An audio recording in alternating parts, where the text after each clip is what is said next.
Paimon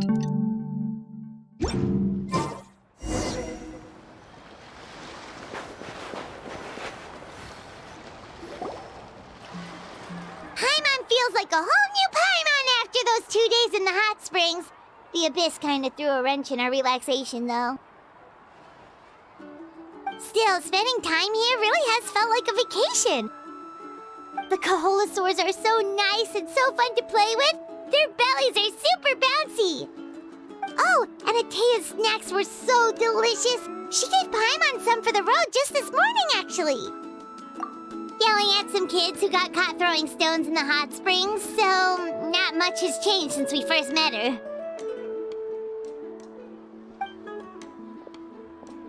Hey, you guys. Sleep well last night? Yep, this area is so nice. Glad you like it. I was thinking of taking you guys out to do some sea fishing. Later tonight, we can eat whatever we catch. Fresh fish is absolutely delicious right off the grill. Hey, Mualani! Yeah? What do you need? The team sent out to fight in the Night Warden Wars has returned. And Kachina? Is she back as well? Kachina fell in battle. But don't worry, the team was victorious, so the Rite of Resurrection will be held in the stadium soon.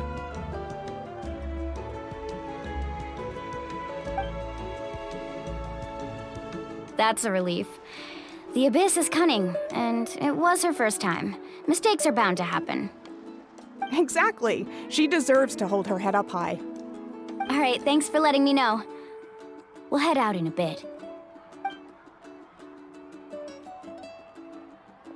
Jeez, she sounded a little anxious there. Had me thinking it was bad news for a moment.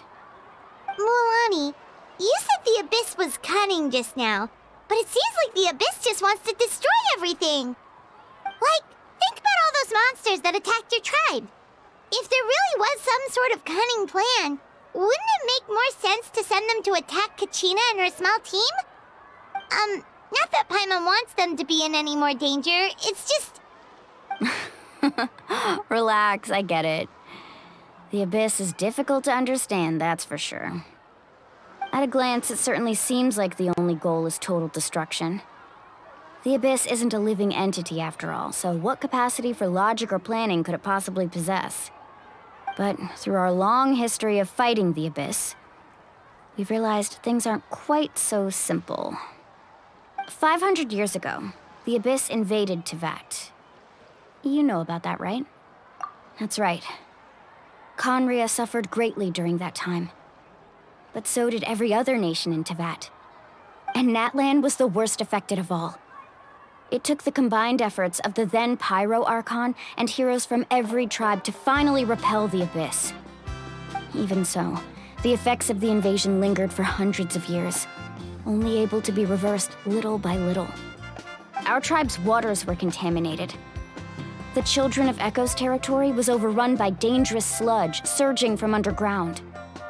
Unrelenting black winds tore across the lands of the Flower Feather clan. It was like each disaster was designed for a specific tribe. Exactly. We once thought that the Abyss's desire for destruction was a sort of primal instinct, but its methods are, in truth, marked by intelligence. We now believe the Abyss has invaded the Night Kingdom, and has the capacity to read the memories of this land at any given moment. And that's how it became so dangerous and cunning. Almost like it knows you inside and out. Yes, and that's why we've been unable to fully eradicate it, even after all this time. Luckily, the problems left behind by the Abyss have been successfully addressed by the various Pyro Archons we've had over the years. Now every tribe is prospering and things are looking up. I mean, just look at what we managed to do a few days ago. We totally fought them off.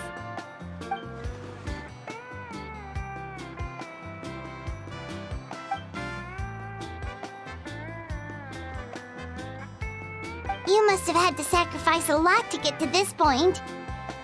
Every battle, every sacrifice is in pursuit of a future where we get to stop fighting. Responsibility, duty, unavoidable burden. Everyone in Natlan views the war differently. I believe we will be rid of the Abyss one day. And the efforts of all who fought against them will become a story for the ages. To think that my name could survive in ballads passed down to future generations, it's kind of romantic. Everyone has something that drives them forward, you know? We have to. Not only for ourselves, but for our future.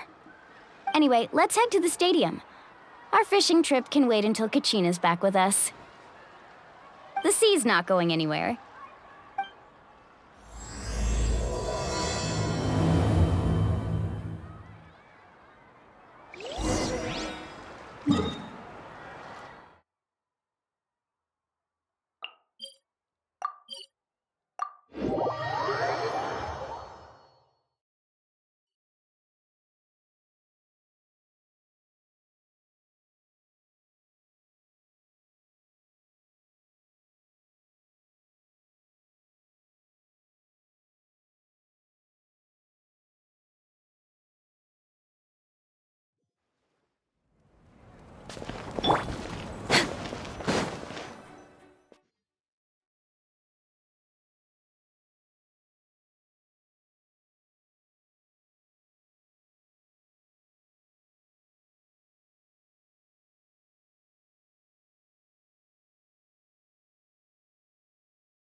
Whoa, this place is packed already! Of course. No one's gonna miss out on the chance to welcome our heroes back from battle. It's their moment of glory. Kachina's gonna be so flustered. She's never had this many eyes on her before.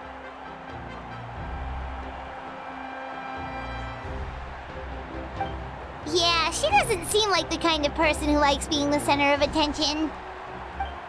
Looks like I'm just in time. Kanich, you're here! Yeah, a commission ran longer than expected, but I made it. I heard about the incident with your tribe, Mualani. Is everyone all right? Yeah, it's all taken care of. Our new friend here's got some tricks up her sleeve, by the way. She's just as strong as Kachina made her out to be. Hey, look! Is it about to start? That's right.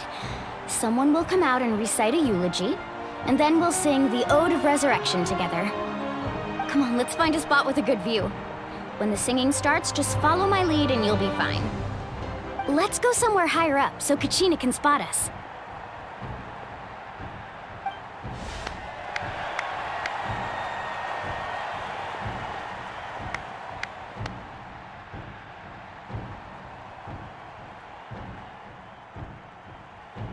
Warriors of Natlan, heed the call of life. We are the inheritors of memory and legend. Those who grew alongside sun and wind. Those who forged our own destiny and future.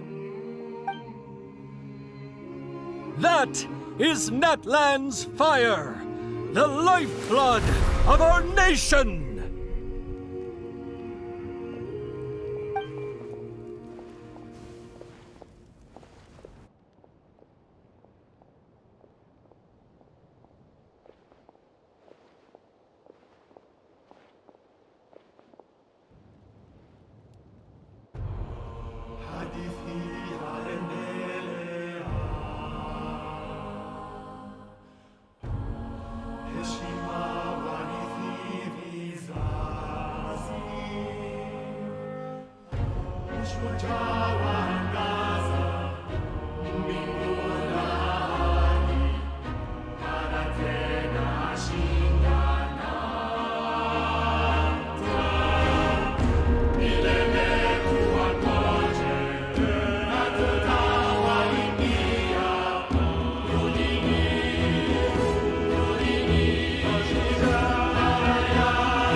I could not find Kachina within the Night Kingdom, or locate her ancient name. What? What does that even mean? Usually once the ode is complete, the Pyro Archon and resurrected person will emerge from the flames. But something went wrong. What's going on? This has never happened before. Well, I think it's pretty obvious. Clearly, the team sent to fight the Abyss didn't win after all. Think about it. The Ode rekindles all victors. We've witnessed it countless times. Since the Archon couldn't find Kachina in the Night Kingdom, that must mean there's more to this victory than meets the eye. Hey! You just haven't gotten over the fact that Kachina beat you in the pilgrimage! Pathetic. The both of you. Your wild guesses are misplaced. We completed our mission. Maybe you did, but who's to say whether that little girl even contributed at all? Maybe she got scared and ran off. Why would the YUB recognize someone like her, even if she was on the winning team? How dare you insult a hero of Natlan like that? Kachina sacrificed herself to repel the Abyss. She doesn't deserve to be subjected to your vile rumors when she's not even here to defend herself. Calm down, Mualani. There's no point arguing with the likes of them. I can't just sit here and let them slander her like that. To insult a hero of Natlan, the person actually has to be a hero. You... Think about it, everyone. Who do you think is really at fault here? A girl who never should have even gone to war? Or the great Pyro Archon? Why would the rules of our nation suddenly stop working? That's true. If she wasn't revived, it must mean she failed to achieve victory. Maybe the YUB interpret victory in different ways? I mean, that girl didn't look all that strong to me.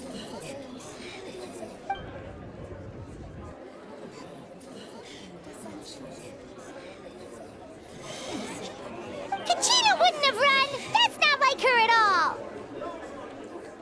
No, she's been waiting for this moment for too long.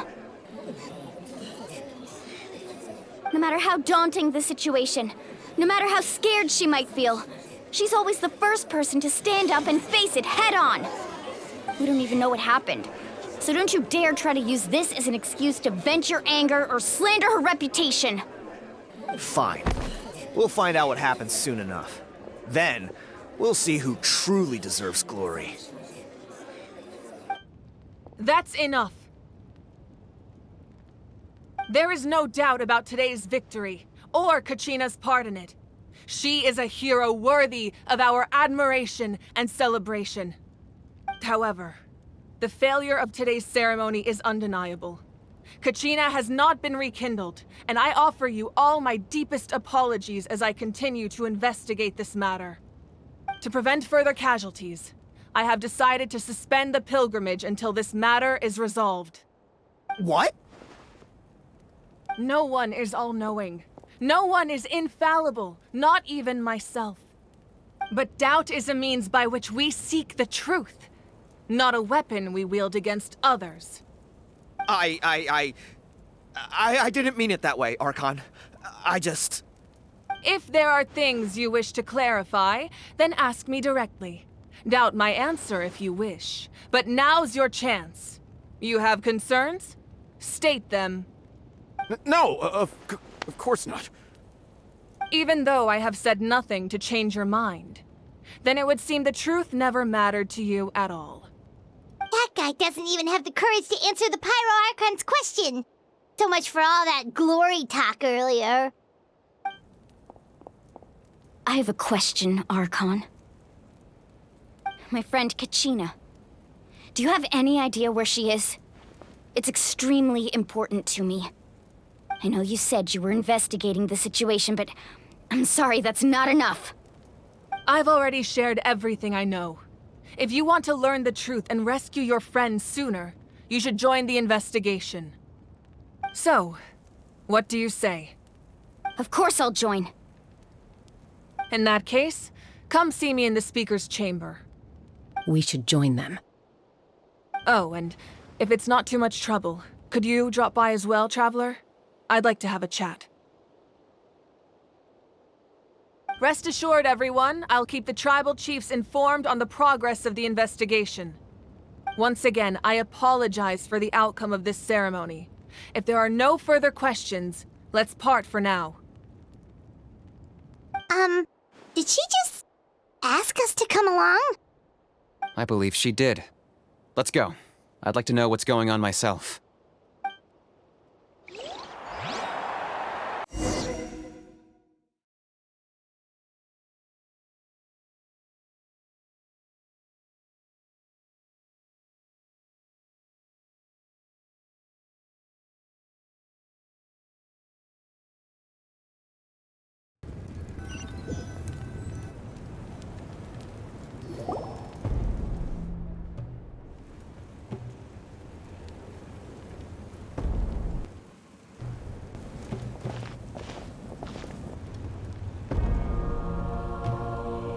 The situation is urgent, so I'll get straight to the point.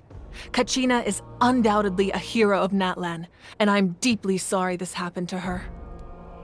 There's been unrest in the Night Kingdom, but I don't know what's causing it. As a result, I've been unable to track down her location. Until we find and address the cause of the unrest, the Ode of Resurrection will continue to be ineffective. And that means Kachina won't be able to come back? That's correct. Not until the problem with the Night Kingdom is resolved. How long will that take? It's hard to say. Kachina always dreamed of fighting the Abyss, of doing her part to defend Natlan. She wasn't afraid of death because she knew, if it came down to it, the Pyro Archon would be there to bring her back to life. Whenever we sat down together, exhausted from training, she would always hum the Ode of Resurrection. She was supposed to come back to us. We were supposed to hug her and celebrate with her and share her joy. We supported her every step of the way, but what are we supposed to do now? Sit peacefully and wait for her return? Lose ourselves in grief over her death? Tell me, are we her friends? Or her murderers? That's not fair, Mualani. It's all right. I understand your rage and your grief. Kachina's life means a great deal to me, Mualani. Believe me, I want to bring her back as soon as possible. I would give you that peace of mind if I could. But please, hear what I have to say so I can at least give you a broader picture of the issue we are now facing. Considering the recent attack on your tribe, I believe the Abyss has found a new means of undermining the rules of our nation. You mean... The Sacred Flame. The foundation of our resistance against the Abyss. If we continue to hold the pilgrimage and send teams to fight the Abyss, there will likely be more casualties. But if we stop altogether, the Sacred Flame will only grow weaker. The Abyss will scale up their attacks, and the tragedy we saw with the people of the Springs will only be the first of many. If we compare the two choices, the former seems to be the lesser of two evils. Sorry, I know that may sound harsh, but I bear the name Malipo. Weighing the costs is my duty. The raw truth can be cruel. But we need to understand it if we want to approach this rationally. But what would you say, Mualani? This is personal for you.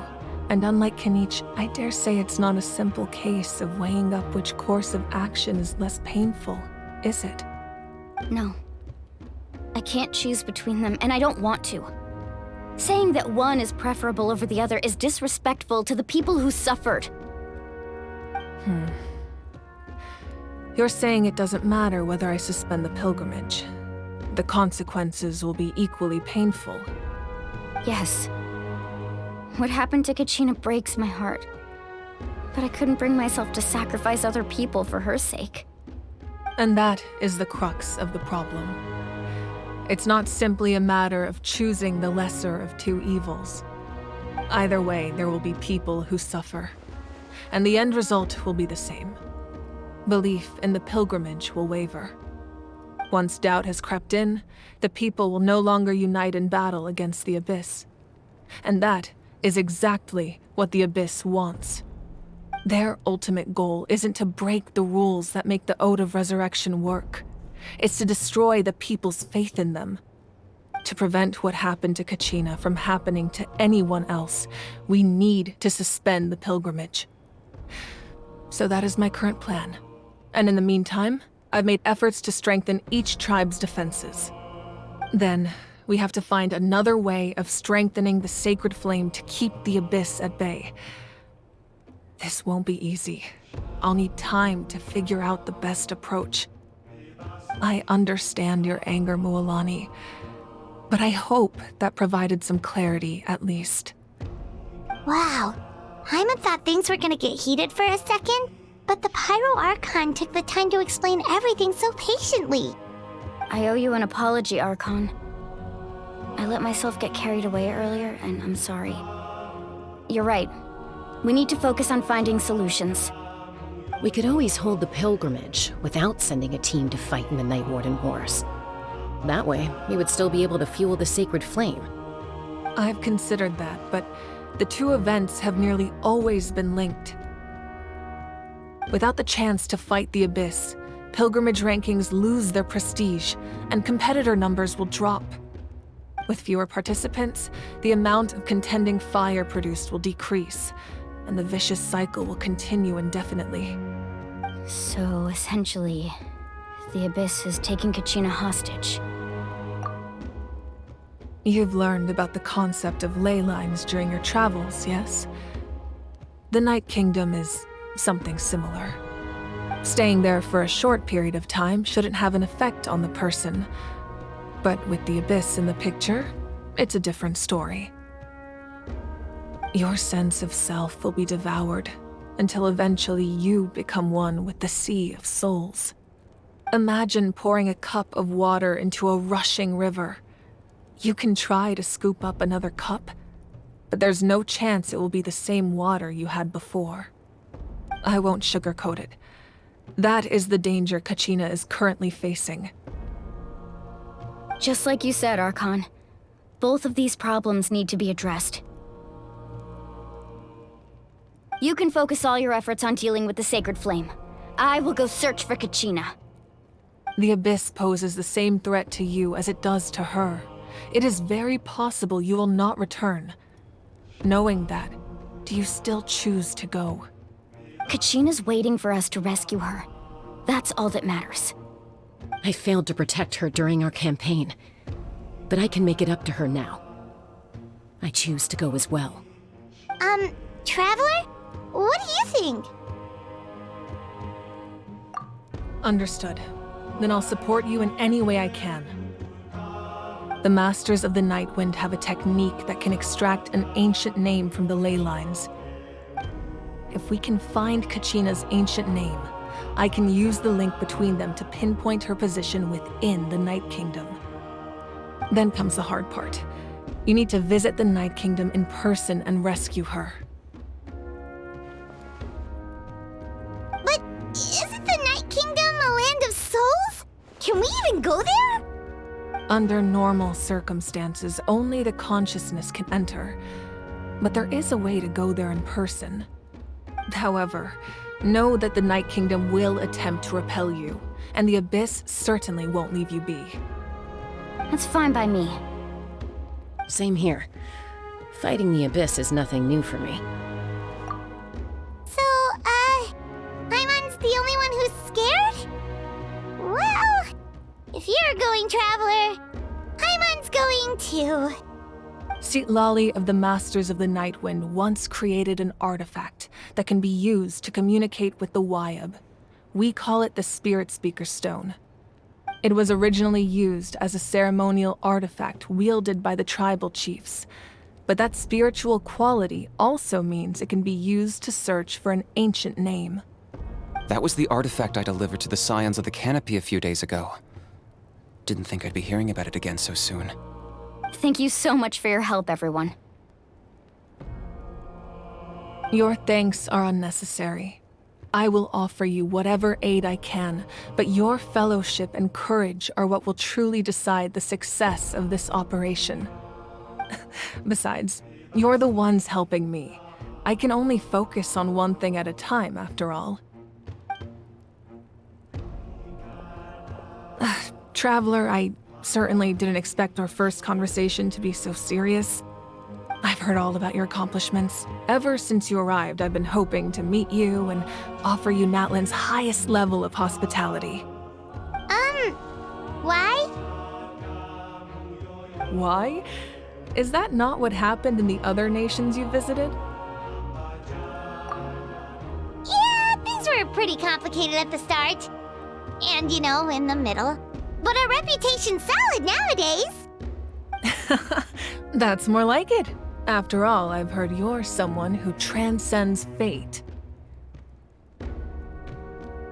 Perhaps even more than you can imagine. But we can talk about that some other time. Ideally, this would be the perfect night for a drink and some musical ambiance. But there are important things to be done.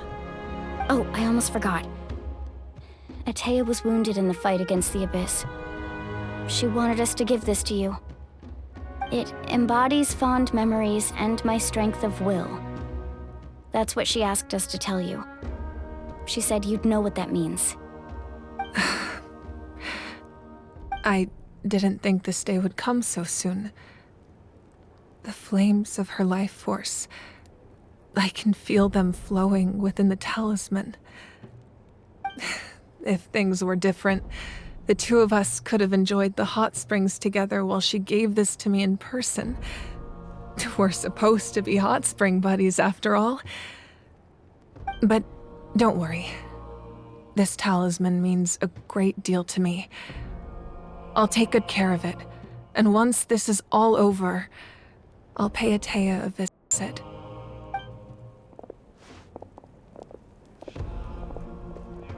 You said you didn't want to jeopardize the production of contending fire.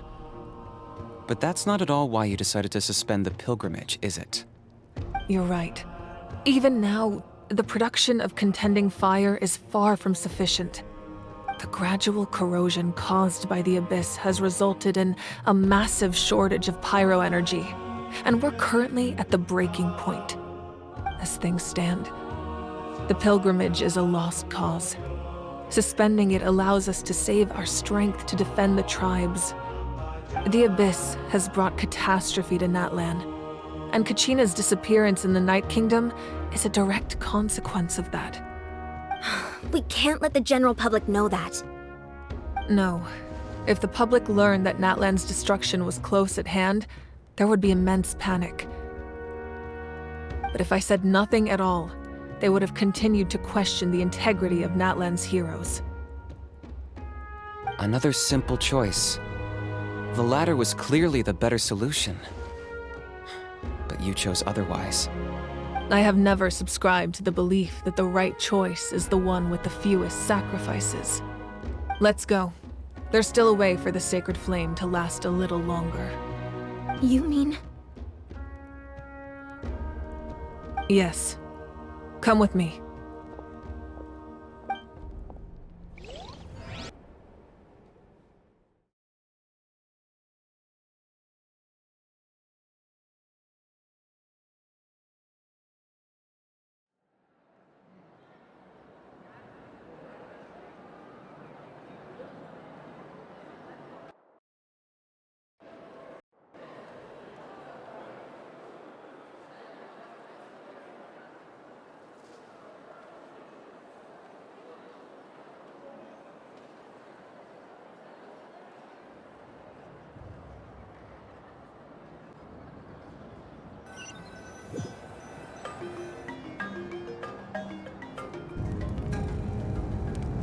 The sacred flame must never go out.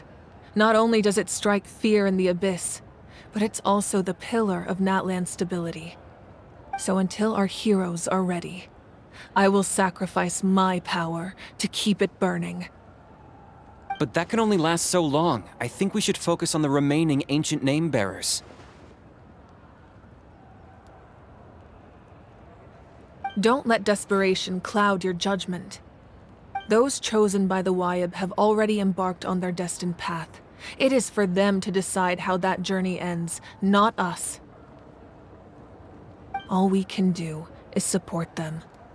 Even so, for you to make this sacrifice, it's not right. If not me, then who? No other is capable of sustaining the sacred flame. I possess great strength, but I'm not above my people. This is part of my duty.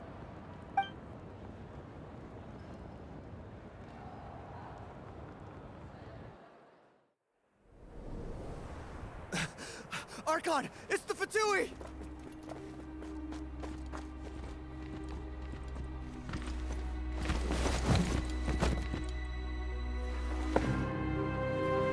The Archon of Natlan.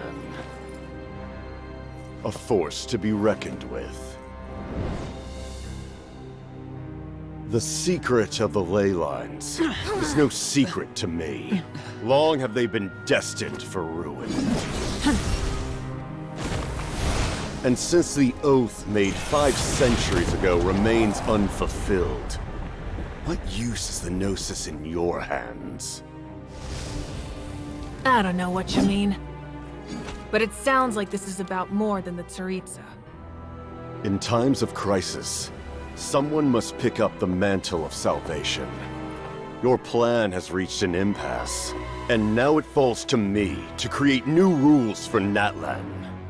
But before the dawn of a new age, the old must be destroyed.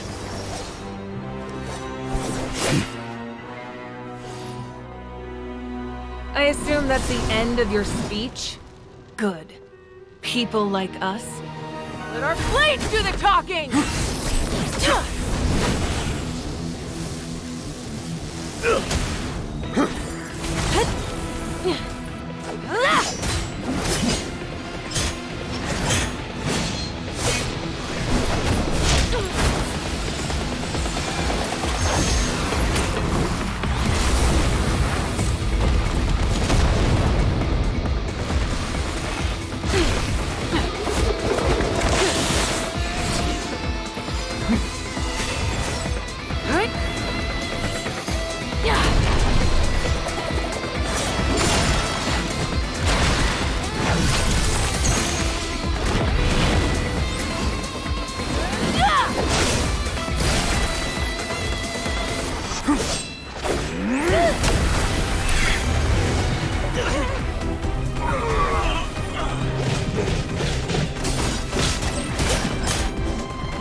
Masters of the Night Wind.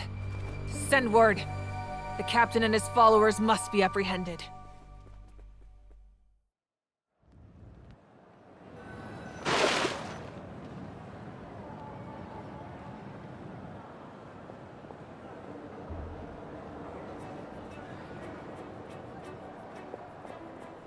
Are you alright, Archon? He was a formidable opponent. Exactly what I would expect from the first of the Fatui Harbingers. I never imagined someone could match you in combat. If the Tsaritsa sent him here, why would he bring up what happened 5 centuries ago? Yeah. And how much does he know about Natlan? The Harbingers are all driven by their own personal goals. The only purpose that unites them is collecting the Gnosis. But I'm sure the captain has his own reasons for being here as well. Whatever his motive, we should shift our focus to the Fatui. If they attack again, and we're not prepared, we're done for. No, we're running out of time. The wound I inflicted should hold him back and weaken him for the time being. Besides, I'm sure you noticed, the power that came to his rescue just now came from the Masters of the Night Wind. In other words, there are traitors among us. Not necessarily. This could prove to be a very valuable turn of events. When we exchanged final blows, I sensed an unusual presence within him. I'll need to investigate further. Kanich, go to the Masters of the Night Wind and look into who could have aided the captain. Speak to Sitlali. She should know. Of course, I'll head out right now. Do you still intend to... Yes, but fear not.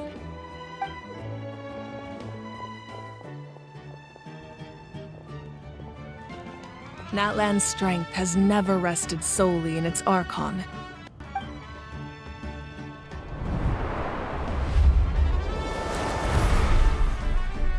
Together we foresaw the only path that leads to our nation's future. We must trust in that vision now.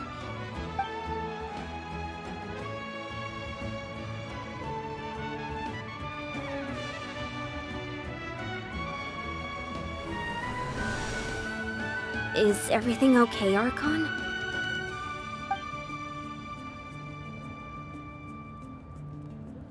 Completely fine. Just lamenting the fact that I never got a picture when I could still turn my hair into flames. Too late now. I just hope the others have a safe journey.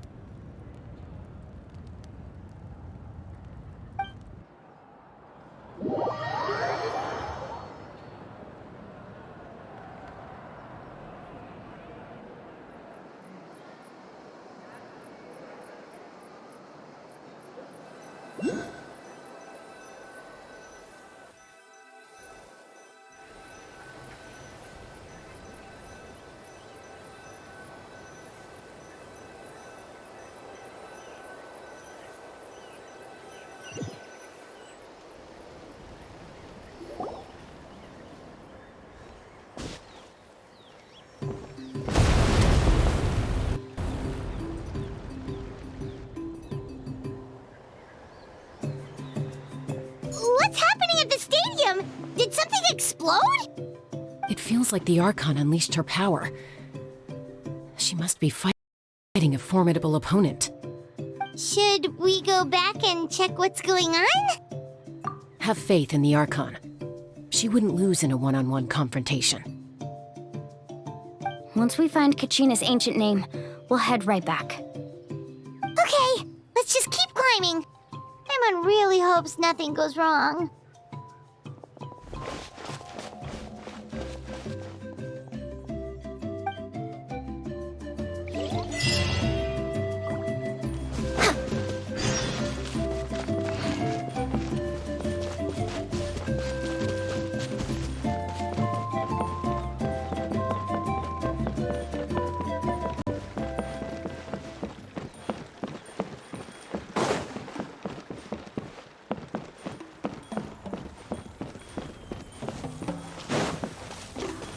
What can you tell us about the scions of the canopy?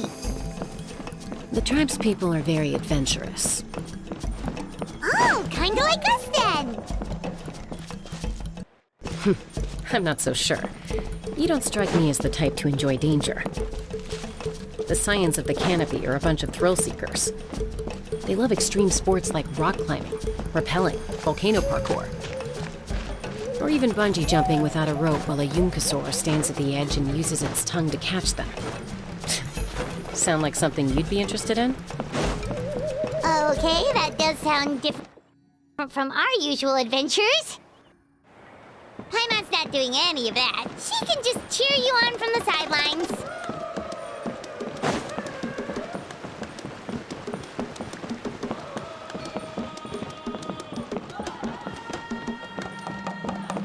That's Wyna, the tribal chief.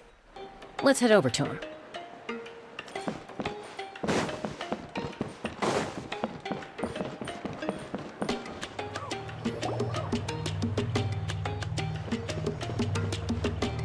Chaska. Nice to see you again, Wyna. I'm afraid we don't have time for pleasantries, so I'll get right to it. We're here for the Spirit Speaker Stone. Whoa, hold on a second. At least tell me why you need it first. My friend Kachina is trapped within the Night Kingdom. We need the stone to find her ancient name and rescue her. Rescue her? From the Night Kingdom? That's right. I'm sorry, but someone needs to tell you what you don't want to hear. Going there, a mature warrior would never make such a foolish decision.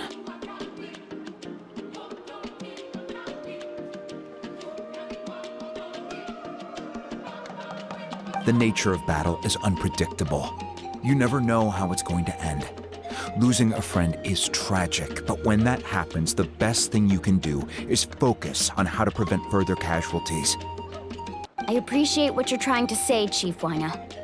But if the price of maturity is abandoning a friend in need, I'll choose foolishness any day.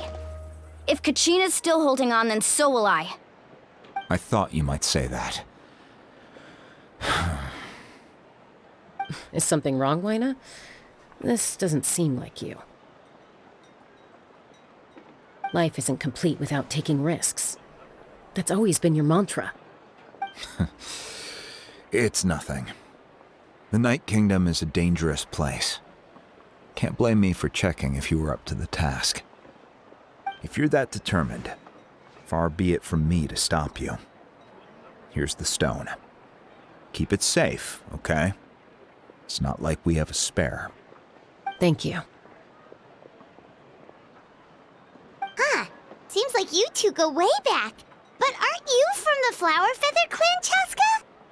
Oh, Chaska's a peacekeeper, so she's famous throughout the tribes. She's always the one people call to resolve conflicts, so we slowly got to know each other that way. Her younger sister Quichi's always hanging around our tribe, too. She's helped us out a lot in the past. Oh, you have a younger sister? Yes, I'll introduce you to her sometime. But let's get back to business. Wyna, how do we use the stone? As you probably know, your intended destination is completely different from the real world.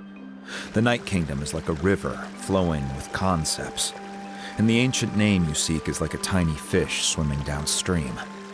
In that sense, the stone is like a fishing boat drifting down the river, but the boat alone isn't enough. You need a fisherman experienced enough to steer it in the right direction. We couldn't do that ourselves? With a little practice, I'm sure you could. You have the strength and the talent. If you want to make sure this works, though, I could recommend someone to you. Who? Vichama, a legendary warrior and scout from our tribe. He's got a keen eye and a well-honed intuition. Even his ancient name means to seek. If you're fishing for a name, you're gonna want him on the boat. Vichama? Why does that name sound familiar? He's one of Auntie Atea's hot spring buddies. I've heard stories about him. Where can we find him? Ever since Malco passed, he spends most of his time gazing out at the scenery from the cliff tops. Follow the path that way, and I'm sure you'll find him. Thank you. We'll go look for him there. Good luck. I hope everything goes well.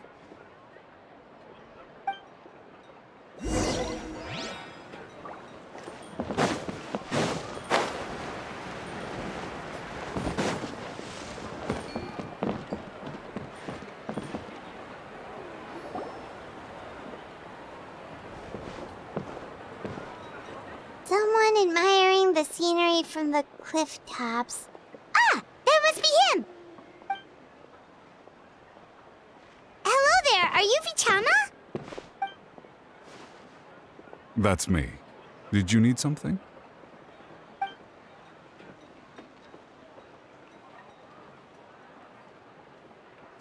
What?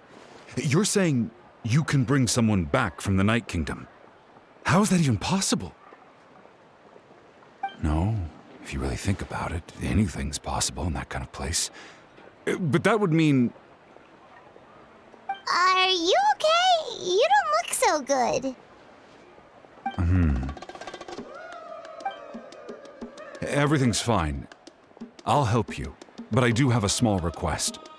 After I help you find Kachina's ancient name, I want to use the stone to look for my friends as well.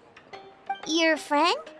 Oh, why not mention someone named Malco? Is that who you're talking about? Yes, but I'd rather not get into it if it's all the same to you. That's not a problem. We agree to your request. Yeah. Since you're helping us find Kachina's ancient name, it's only right that we return the favor. Then we're agreed. Can I have a look at the stone?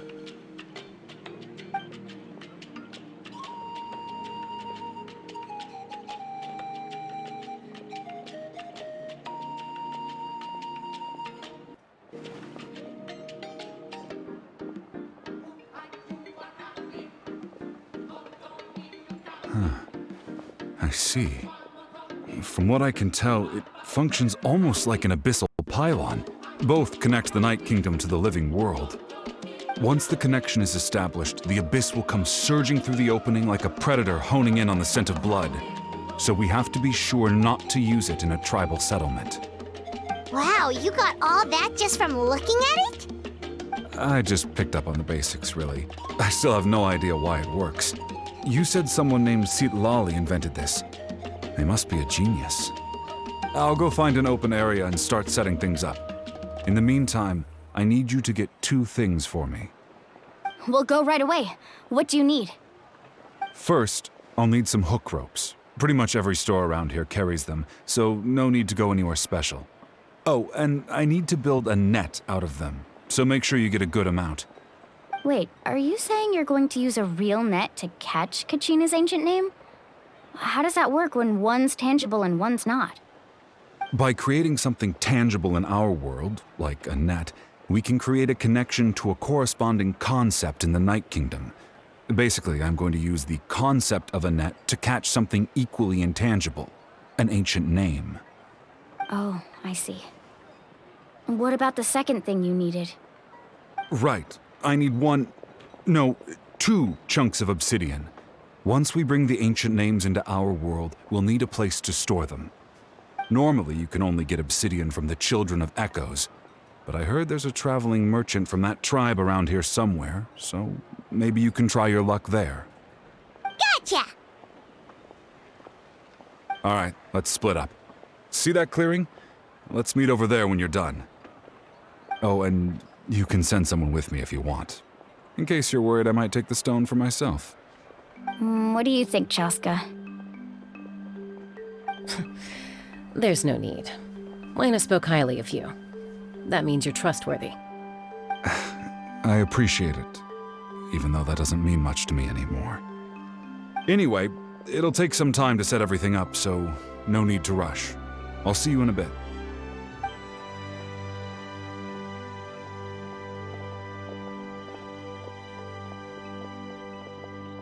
What an odd guy. He seems so defeated, but also really invested in the stone at the same time. I don't have any more insight than you, Paimon. Let's just focus on the preparations for now. Hang on, Kachina. We're coming for you.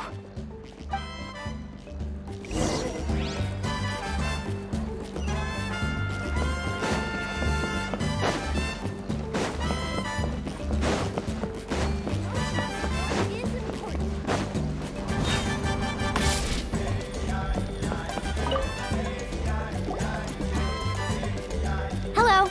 Do you have any hook ropes for sale? Hook ropes? As in rock climbing equipment? Yes. How much for your whole stock? Oh, the whole thing? Let me see. That would be 30,000 mora in total. Deal? Deal. Wait, really? What, you want me to drive down the price? We just need these as fast as possible. Thanks. Oh, no problem at all. I'll even pass along some information on the house. These ropes are usually used by rock climbing enthusiasts. If you want to learn, Roka's the person you want to ask. All right, that's everything. Here you go. Now we need the obsidian. Let's go talk to the traveling merchant Vichama mentioned.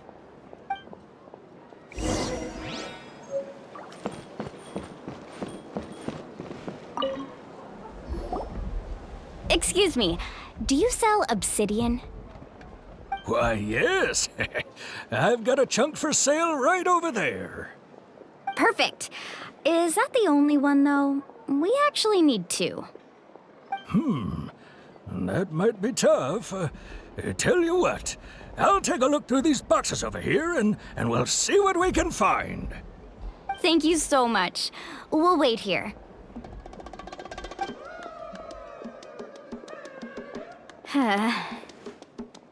Relax. Everything's going according to plan. I know, it's just...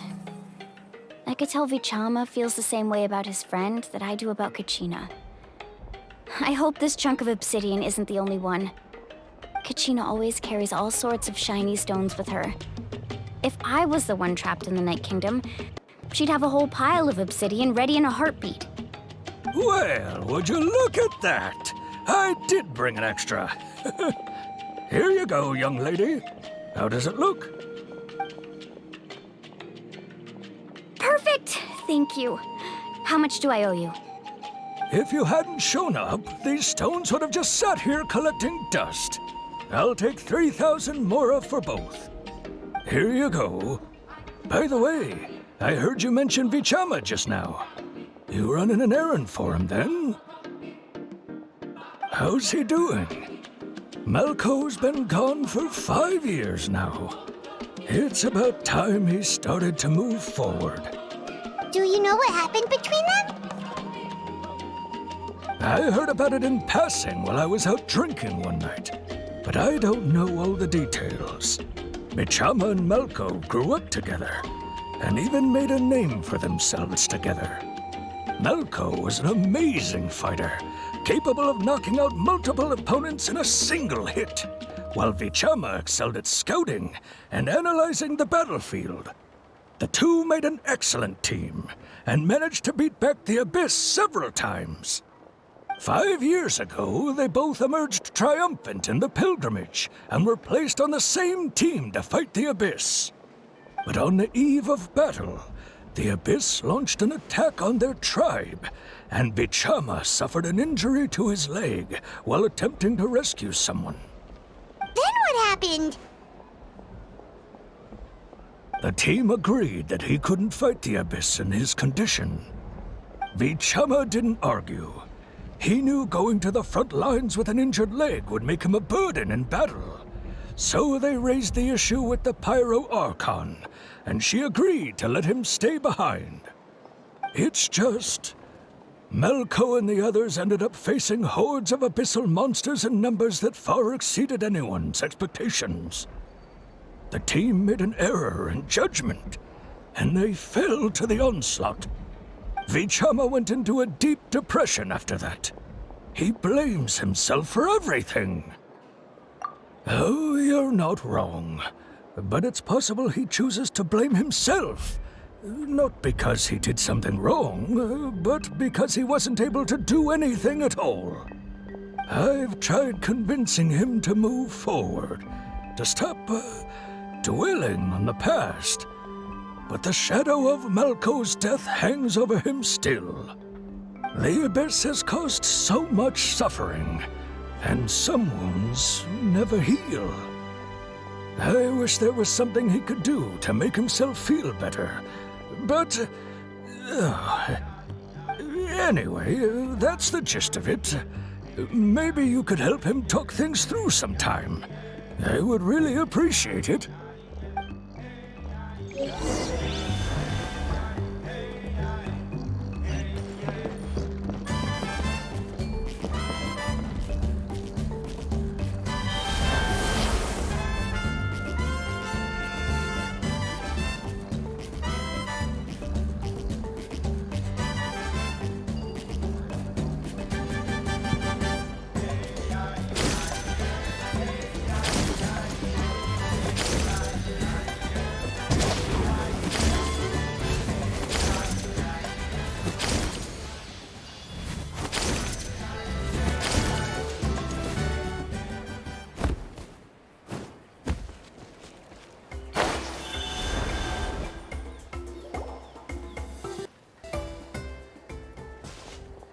Did you get everything? Yep, it's all here. When do we start? I've made all the necessary adjustments, so we're good to go. As agreed, I'll help you find Kachina's ancient name, and then you return the favor. Go ahead.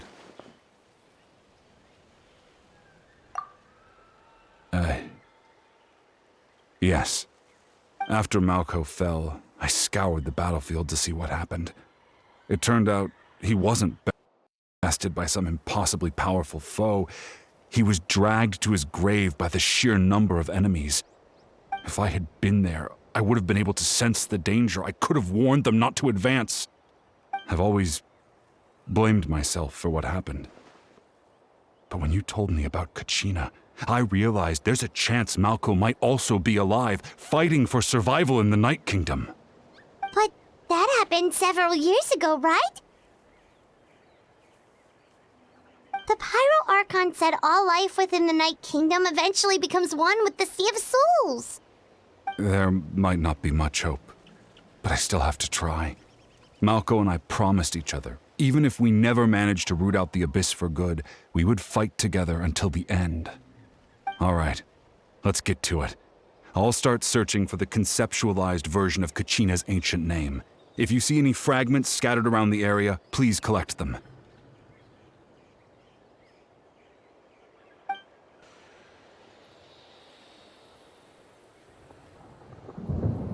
Make sure you prepare yourselves for battle. As I said, the stone will link the mortal realm to the Night Kingdom. The Abyss will likely emerge in response.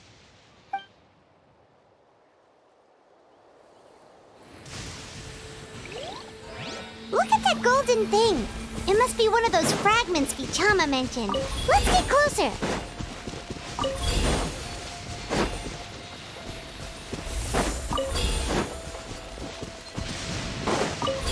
Next on the agenda.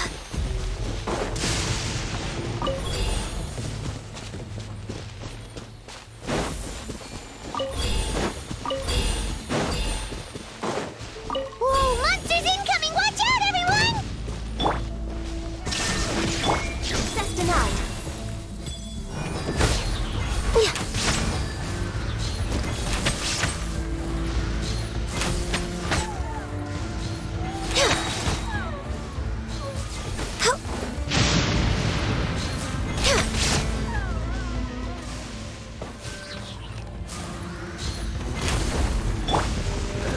Strike a pop! Bow your head.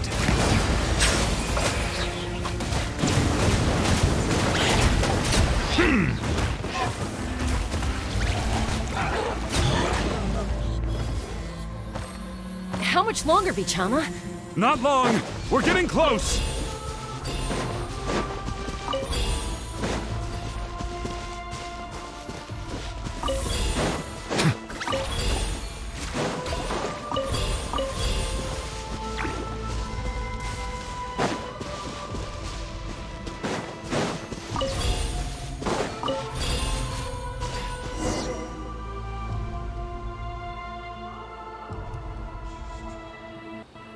Vichama!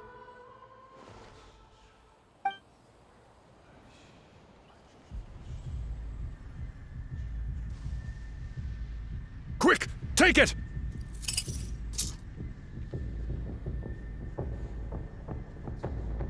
I found Kachina's ancient name. Hang in there, Malco. Just a little longer. Something's not right. The power of the Abyss is getting stronger.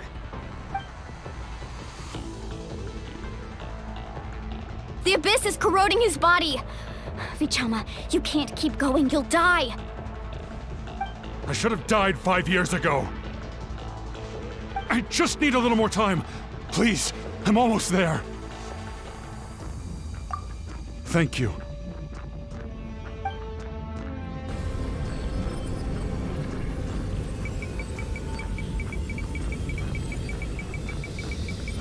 Whoa, watch out! The power of the abyss is strong.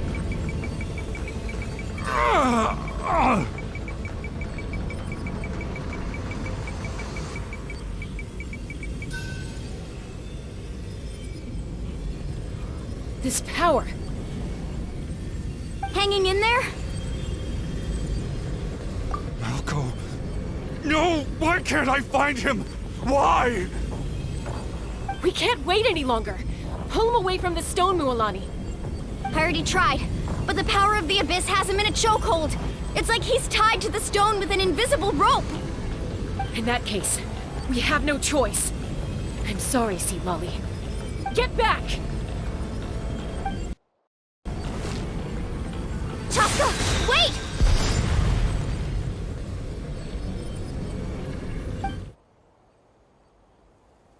Ouch! What happened just now? It looked like the spirit speaker's stone was... The stone's power was spiraling out of control. The only way to stop it was to destroy it. You were all caught in the shockwave of the explosion. You might feel dizzy for a while, but that's normal. Give us a heads up next time, will you? You're lucky we managed to dodge it in time. I thought I said to get back. Yeah, barely a second before you made it go poof. Not everyone has your reflexes, Chaska. We were this close to getting dragged into the explosion. Okay, I'll be more careful next time. At least Kachina's ancient name is still in one piece. Wait, where's Vichama? Vichama! Vichama! I couldn't find Malco's ancient name. It must be completely gone by now. Once your ancient name disappears, there's no coming back. From the very beginning, I knew there was a slim chance, but still. And now... it's too late to save him. From the minute he left that day, it was already too late. Vichama. I'm sure he's heard enough condolences over the years. Let's just give him some space. Huh? What's that in your hands, Vichama? It looks like something's glowing! Huh? This is...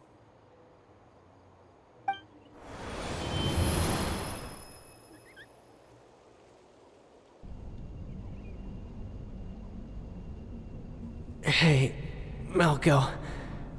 Got any strength left? Not enough to swing a sword, but to say a few last words? Sure. Too bad. No one will get to hear them. I never thought I'd actually die on this mission. Not that I'm afraid to die. It's just... hard. Thinking about my mom's face when she hears the news. Guess I have something to be thankful for then. My parents died a long time ago. They won't have to mourn me.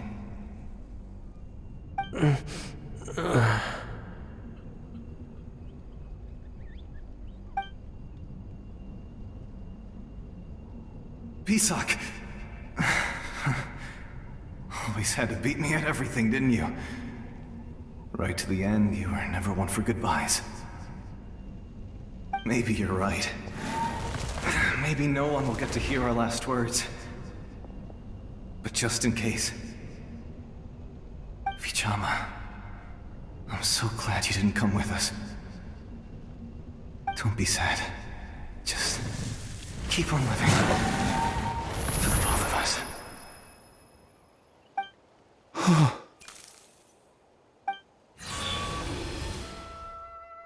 Was that a memory? Seems like we were able to salvage something after all.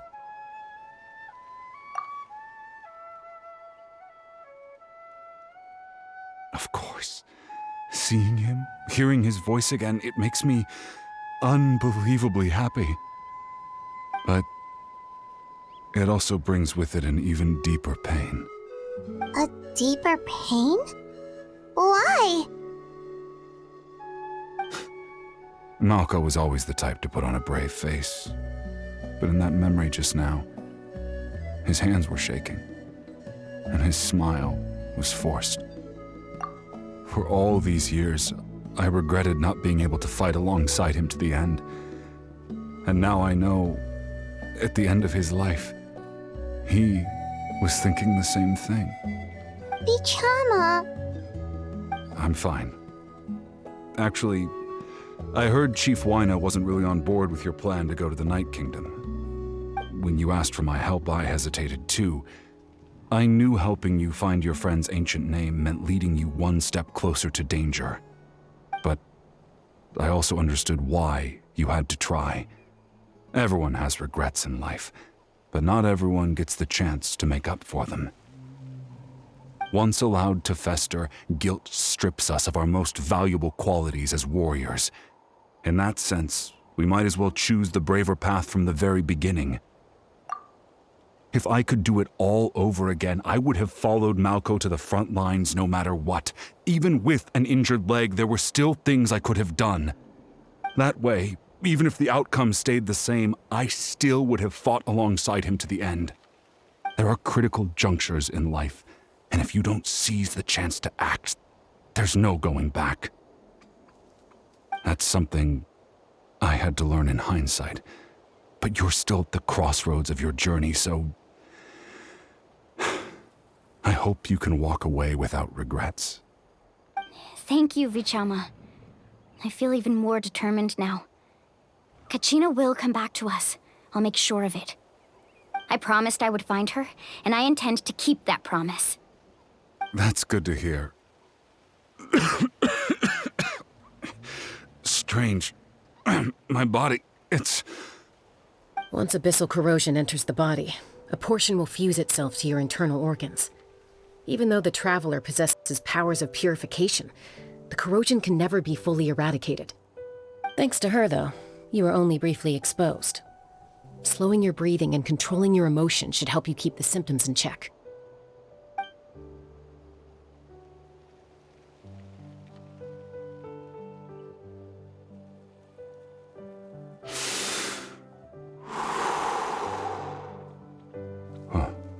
That does make me feel better. You seem very knowledgeable about all this. Just speaking from experience, that's all. Anyway, we've recovered Kachina's ancient name, so we're off to a great start. Let's get Vichama back to his tribe and tell Wyna the good news. Oh, and apologize for destroying the Spirit Speaker Stone. We had no choice, though, so he'll probably understand. Right?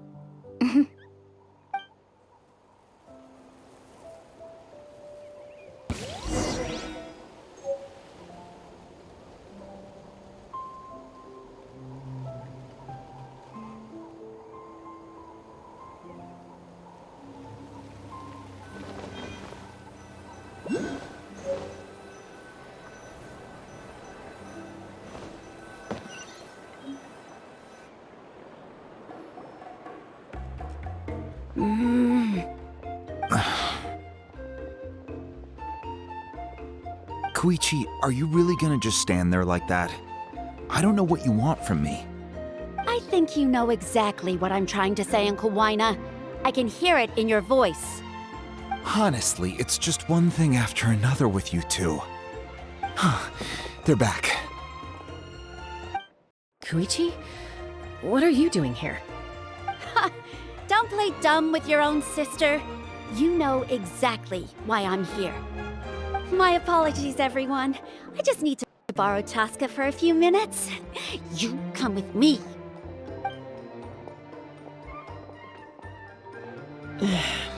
I'll be just a moment.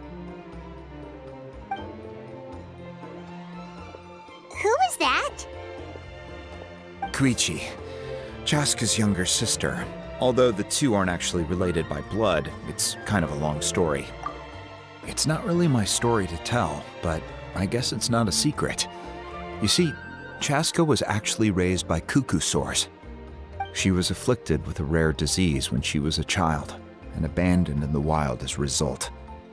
The Abyss found her out there, all on her own, and tried to devour her. But in the end, all that did was trigger her will to live. That strength of will pushed her to survive, but it also planted a seed of conflict within her.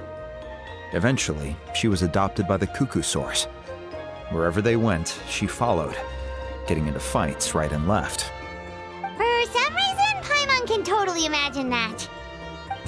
Well, when Chaska finally returned to human society, it was Koichi's parents who adopted her. At the time, Chaska still had a habit of getting into fights, so Koichi was always taking her around, apologizing to everyone. Ah, I remember those days. One of those fights was definitely with me. But, you know, kids. You're fighting one minute and your friend's the next. Eventually, she found a way to rein in that desire to fight. And now she's who people call to resolve conflicts. She's known as the Peacemaker. It sounds like she still argues with Koichi, though. Don't siblings usually stop fighting when they get older? That's partly my fault. Koichi asked me to stop Chaska from doing anything dangerous, but you probably know by now, once Chaska makes up her mind, there's no changing it. Oh, I get it. No wonder you tried to talk us out of going to the Night Kingdom. Chaska even said that wasn't like you. I'm all for your adventure. You need to take risks when you're young, because by the time you're my age, you couldn't attempt something like that even if you wanted to. Better try now than live with regrets later. That's what I say. Still, I can understand where Koichi's coming from. In the end, nobody wants to sit back and let a loved one put their life on the line.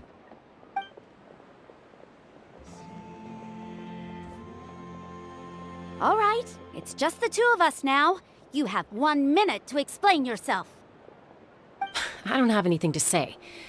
You don't have to approve, but you should know I only do what's necessary.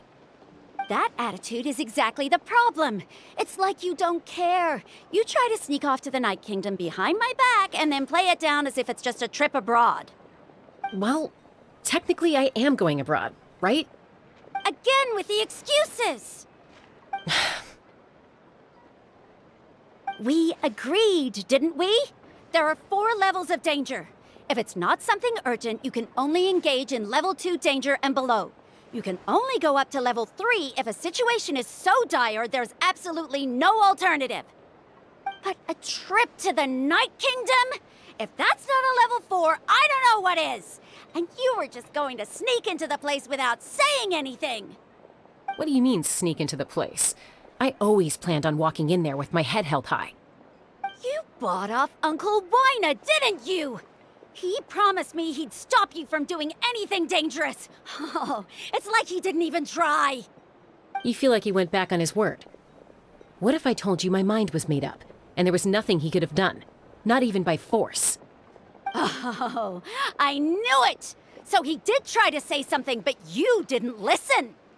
This is important. If you were in my shoes, you'd make the same decision. You don't know that?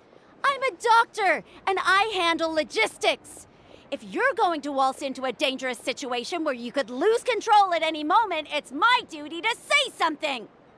All right, whatever. Anything else?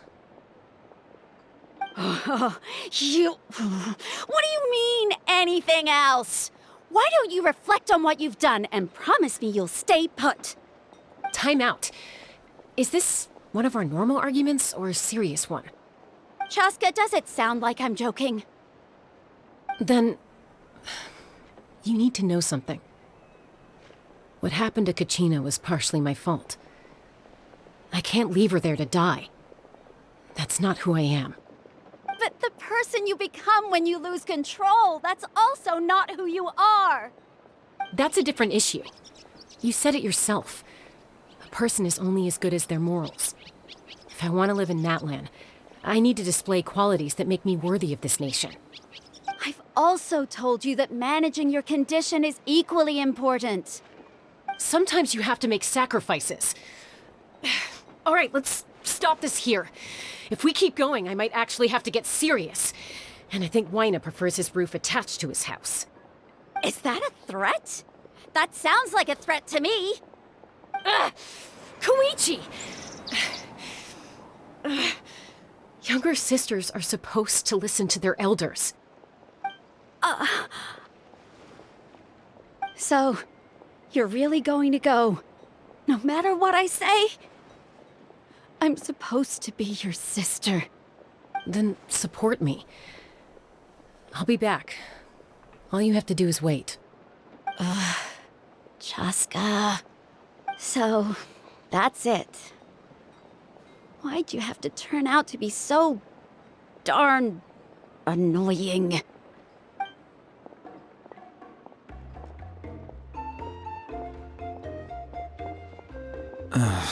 You two are something else. Something you wanted to say? I know you aren't related by blood, but you two sure are similar. Really? You know, I said that very thing to Koichi not too long ago, and she reacted the exact same way, down to the very tone of voice. It's not my place to get involved, but I will say this. Try to spend a little more time with your sister. You're tough kids. That doesn't mean you have to go it alone. Thank you. Anytime. All right. If you're done with the Spirit Speaker Stone, you might as well hand it over. According to Kinich, it's an important ceremonial artifact, so it'd be safer to keep it with me. About that... If only Tonegif Bard was here, he could have repaired it just like the Holy Liar. It might be in a few more pieces than you remember. Huh?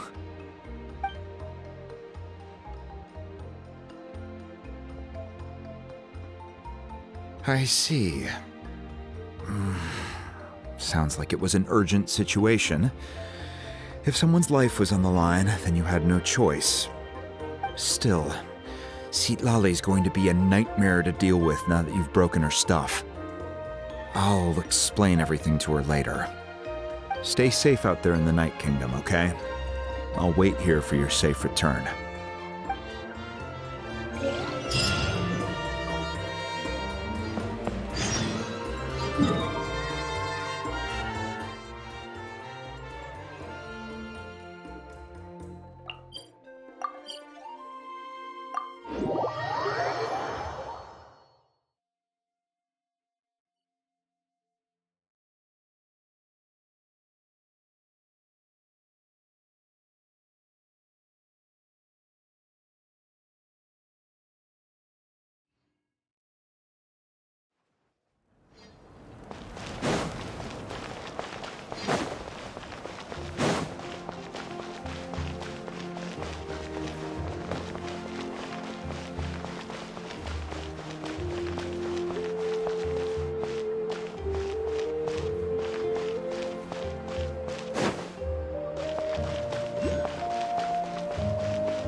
We're back! We found Kachina's ancient name, too! Well, it's fairly complicated. Let me give you the condensed version.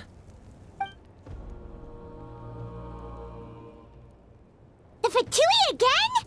We can't go anywhere without them causing trouble.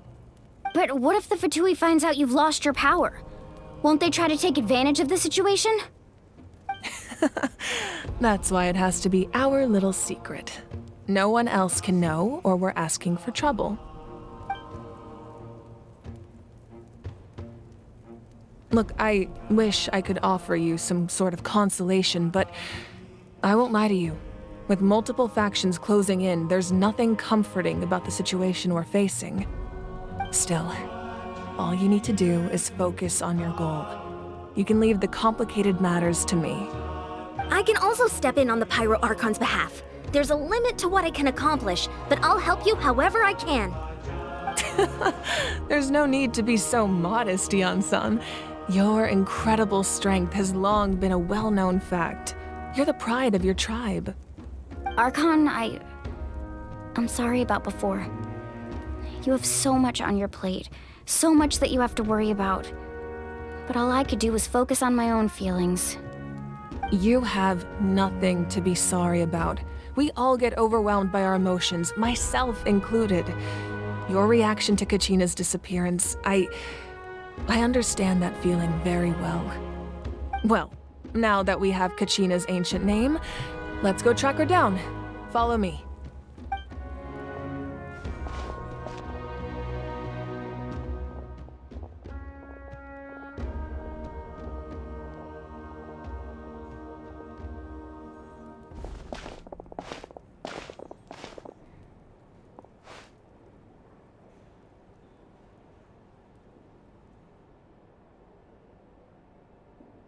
What is this place? Hey, isn't that Atea's talisman? Good eye.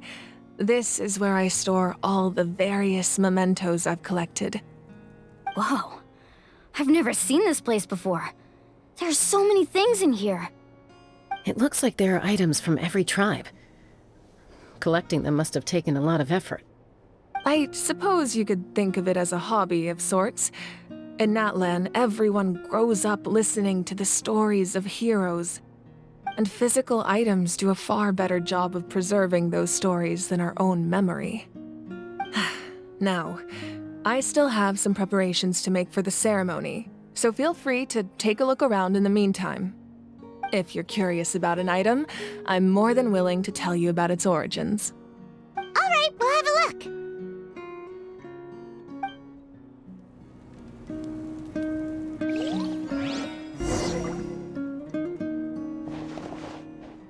This flower looks like it's thriving. You must be good at taking care of plants, Archon.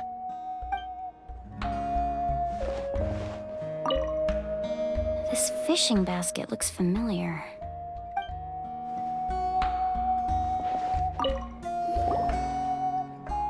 Hey, there's a fishing rod here. It must have belonged to the people of the springs. That's right. It belongs to a legendary fisherman named Matavaru. I have his entire set of fishing equipment, actually. He and I met in a tavern. He told me about a particular kind of giant fish and his meticulous plan to catch it. In his eyes, I saw a hunger and a strong fighting spirit. To him, the sea was the battlefield upon which he staked his honor. So, did he do it? The next time I saw him, he was covered in scars. It turned out the fish he sought had been corroded by the abyss. He managed to kill the fish, but sustained a serious injury in the process, which meant he could never go deep-sea fishing again. Can a fisherman claim victory if he fails to bring back his catch? That's what he asked me in the end. Well, Paimon thinks he won. That was my answer as well. The experience was far more valuable than the prize itself. In the end, he didn't want his tools to go to waste, so he gave them to me. Wait, that means you also know how to fish. Maybe we can go head-to-head sometime.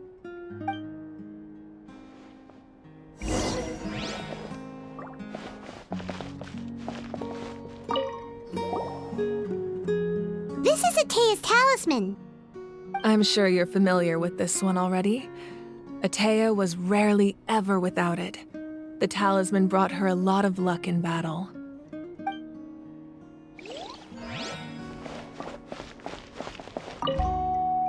Make sure to handle everything with care. This cup, for example, it's heavier than it looks.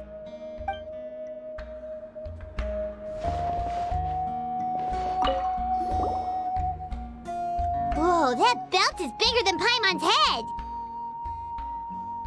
The Collective of Plenty are known for their bodybuilding competitions and contests of strength. This belt is a symbol of great honor within the tribe. The association with strength might also have been the reason the original belt was extremely heavy. It was difficult for even 2 people to lift.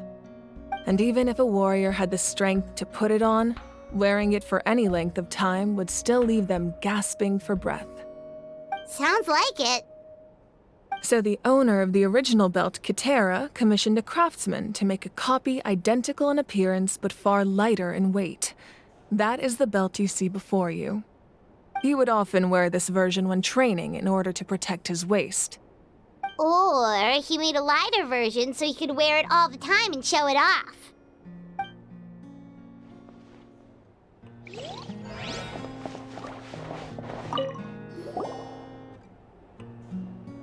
There are so many jars and potions around here. Do they have anything to do with alchemy? No, those belong to the Masters of the Nightwind. They're ceremonial tools used to amplify the ability to communicate with the Night Kingdom and the Wyab. Yamaya is an expert in this field, and she taught me a lot. Even though she appears stoic and serious, she actually has a keen sense of humor. The tools you see here are quite traditional. Her students found them outdated, so she passed them on to me. The contents of the jars aren't all that special. Oh, except the big jar in the middle. That's what she really wanted to give me. Ooh, must be something really cool. What's inside? Grape juice. Huh?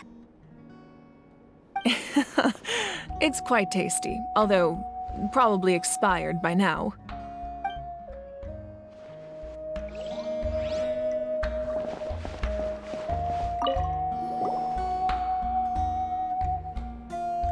The powder still needs some time to settle, so let's wait a little longer. Well, what do you think of my collection? Do you feel like you have a better understanding of Natlan's culture now? Yeah! If each item represents a different story, seems like Natlan's really been through a lot. Does every item hold a special memory, just like Atea's talisman? That's right. The items in my collection actually serve a similar purpose to the ancient names passed down among the tribes. They demonstrate the true shape of time. The shape of time? Most people perceive time as a linear concept, almost like a straight line that can only move forward. We cannot change the past or predict the future. But there's also a different theory, one that I believe to be closer to the truth. Namely, that the past, present, and future all exist at once. At once? Paimon's not sure she understands. Let's say your journey ended right now. Thinking back on your experience in each nation, which one would you say was the most important? Exactly. Even at the end of your journey, the things you experienced along the way don't cease to exist. They become part of who you are. Take out a portion of that journey, and you would likely make very different decisions, and eventually arrive at a very different destination. The future is the same way. It exists even though it has yet to come to pass. We just lack the means to perceive it. Of course, there are those with the power to foresee the future. They simply call it by a different name. Fate. You're quite familiar with that concept, I would imagine. That does kinda make sense. The future hasn't happened, but already exists. Humanity excels at living in the present. But too often we forget the past and neglect the future. While the Pilgrimage and the Night Warden Wars lead us to a better future. Only by uniting the people of Natlan across countless eras can we fight back against an enemy as formidable as the Abyss. To come up with such a set of rules, the first Pyro Archon must have possessed a level of insight I can only imagine. That's correct. At first, he was a mortal man with no special power. After he ascended to the Divine Throne, he used it to borrow power from the heavens and establish the rules of Natlan. Namely, a framework through which ordinary people can ascend to Archonhood. By holding the pilgrimage, we're able to determine the strongest among us. And when that person ascends to the Divine Throne, their inner flame will awaken. In addition, the sacred flame will grant them significant knowledge and memory of this land. After all, that's how I came to know everything I just told you. So, it all comes down to the power of the Divine Throne and the rules. Wait, is that a family portrait? Yes, that's my mother, father, younger sister, and the little saurians we raised. I turned a piece of my dad's leather armor into a canvas and commissioned a famous artist to paint our likeness. Your sister is so cute! It looks like the two of you are really close.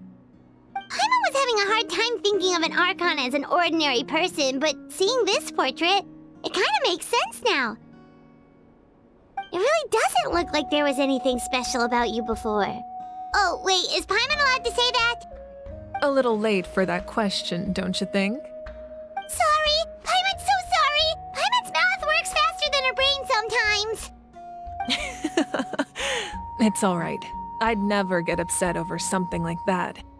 No matter what others may say, my past is a precious part of my identity. I'm forever proud of the life I used to lead. Becoming the Archon doesn't mean you sever ties with your family.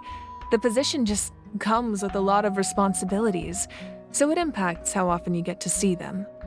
My father made the most delicious stew, so my sister would often bring me a large pot of his cooking, and we would sit on a blanket and eat it together. One time, we didn't close the door securely, and the saurians we were raising ran into the room and knocked over the entire pot. My sister immediately burst into tears. The two troublemakers were going for the meat, but when they saw my sister's distress, they froze on the spot.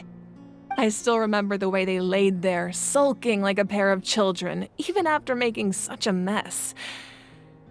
It was frustrating, but in the end, all I could do was comfort my sister and move on. Wow. Isn't that what being a family is all about? I think about that story a lot, actually.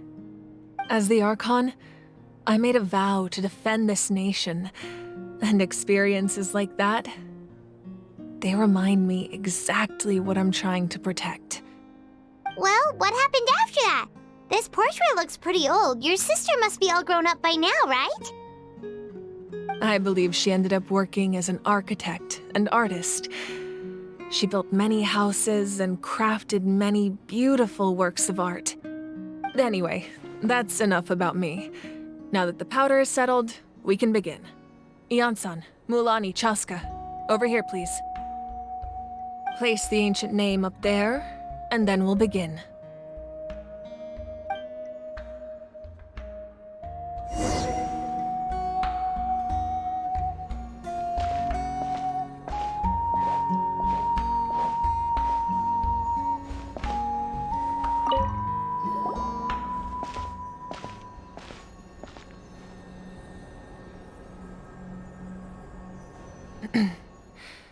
Surely as the echoes of life resound through heaven and earth, so too shall our stories remain eternal.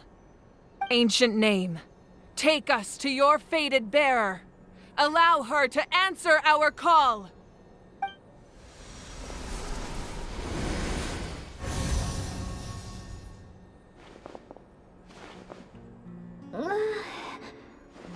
Am I hallucinating again? Kachina! Are you okay? Huh? I'm not seeing things, am I? Is the Abyss playing tricks on me again? It's okay, Kachina. It's just us. We're trying to find a way to bring you back.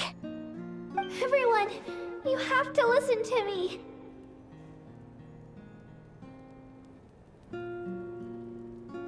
I've been investigating the Night Kingdom this entire time, and I figured out what's wrong. The Wyab is being affected by the Abyss. I was waiting for the Wyab to send me back, but then this really strong monster came in and it almost killed me. The Wyab saved me, even though its power is weakening, so I've been hiding from the monsters while trying to find a way to help.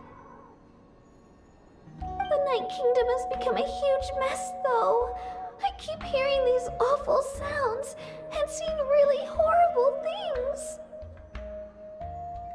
Don't listen to those sounds, Kachina. The Abyss is trying to strip you of your sanity.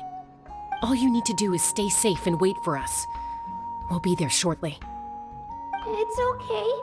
I feel so much better now that I've had the chance to talk to you guys. You don't need to worry about me. I've never been strong or special at all, really. So I don't blame anyone for forgetting about me or leaving me behind. Just knowing you care is more than enough. I'll find a way back. You don't have to put yourselves in danger to come rescue me. You're always like this, Kachina. Now's not the time to act tough. We're coming for you, and that's final. I don't know what lies the Abyss has been feeding you, but I'll tell you something right now. Nobody here sees you as a burden. You're a victor of the Night Warden Wars, a hero of Natlan. All you need to do is wait for us to rescue you, and you'll get all the applause and recognition you deserve.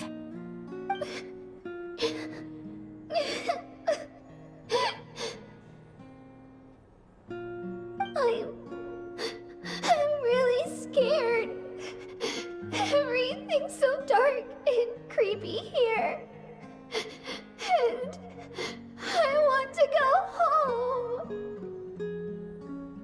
Still, I don't want you to put yourselves in danger because of me. I don't want to hold anyone back ever again. All you need to do is place your trust in us, just like you always have. No one fights alone.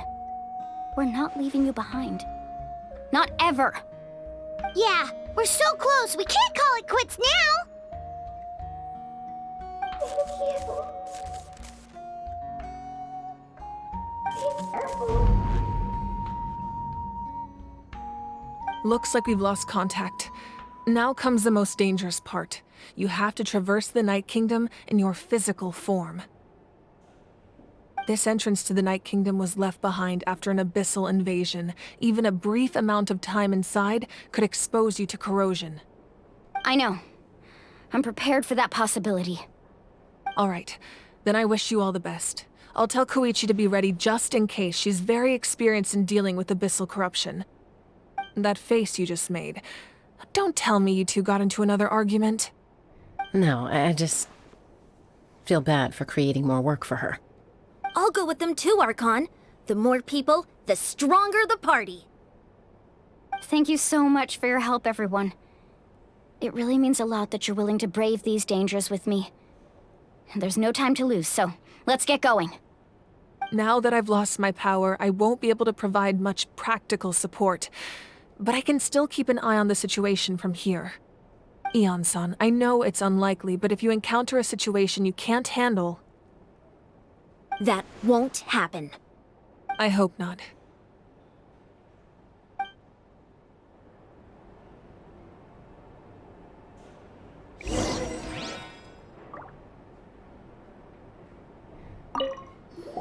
Be careful out there. I'll observe the situation from here.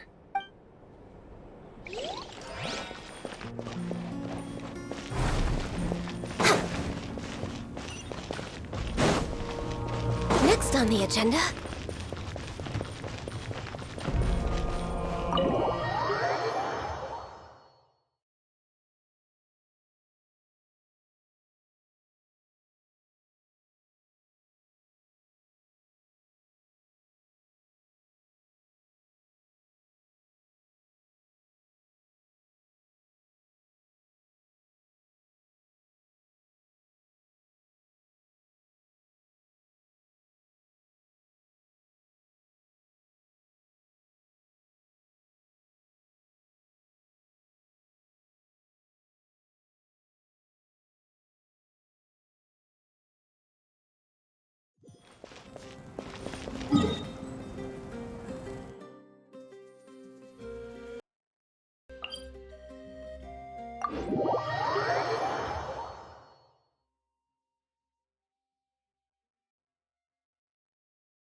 Prepare to be amazed.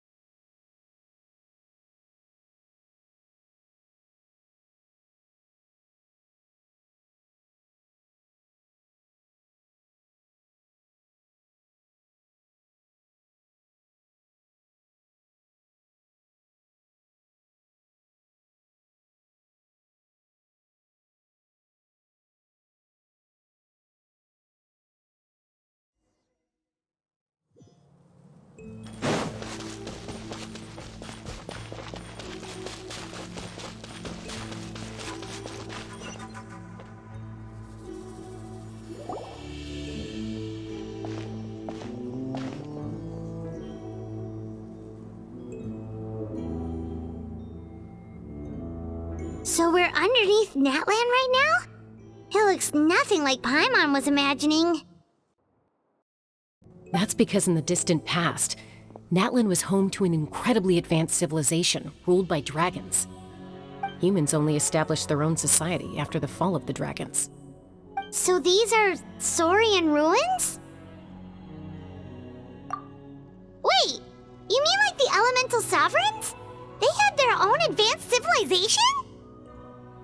Yes, a really long time ago. Very few records have survived until now, so no one really knows what the devices here are for. These ruins have been abandoned for a long time, but with the recent increase in Abyss activity, the installations around here have somehow been activated again. So what you're saying is, we're not in for an easy trip to the Night Kingdom. No, it's going to be obstacle after obstacle from here on out. Why are you all laughing like that? It's creeping Paimon out. It's the pre-adventure excitement kicking in, right guys? Of course. I'm eager to get started. Then let's go. We won't let anything stand in our way.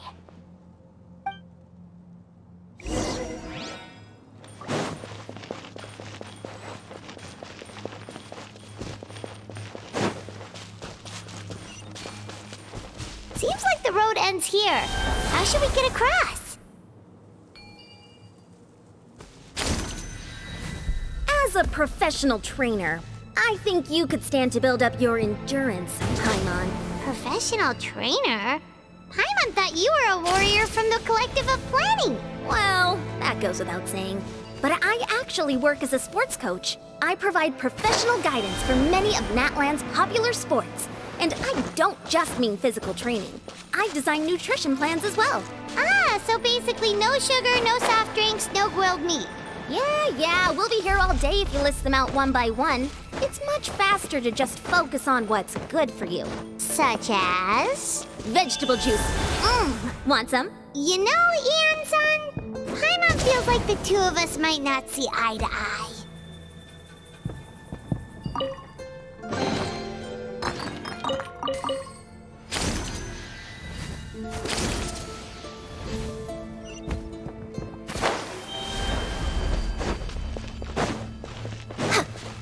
Next on the agenda.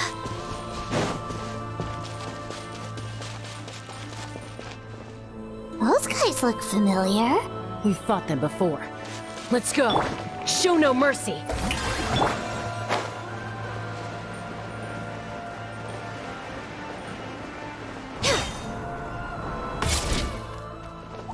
All hail!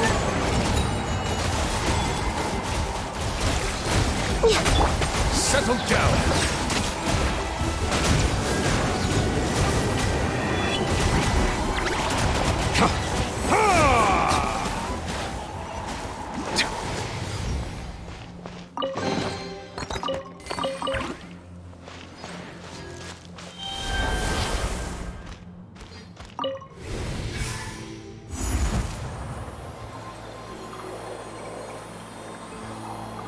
Whoa, the place we need to go seems really high up.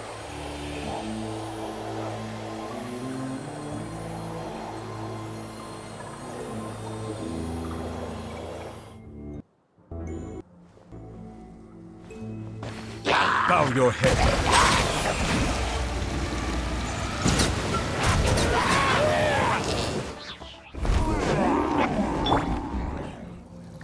Let my name echo in song!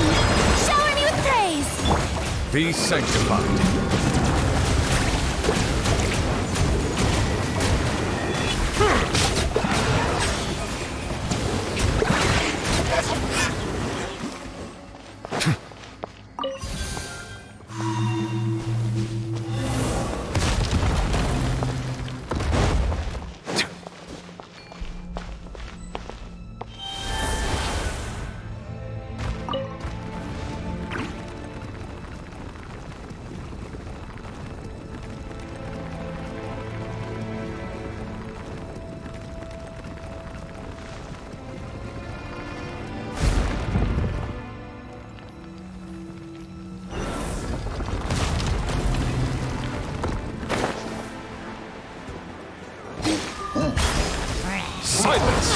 Born of ice and frost, blaze over!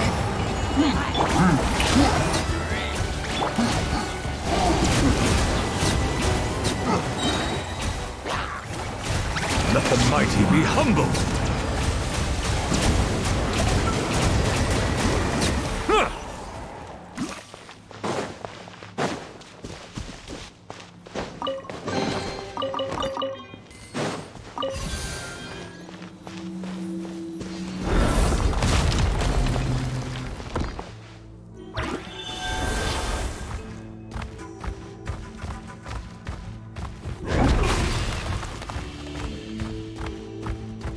This is the final stretch. We just need to climb up, and we'll be there. Nothing to it. Easy for you to say.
This must be the entrance the Pyro Archon told us about.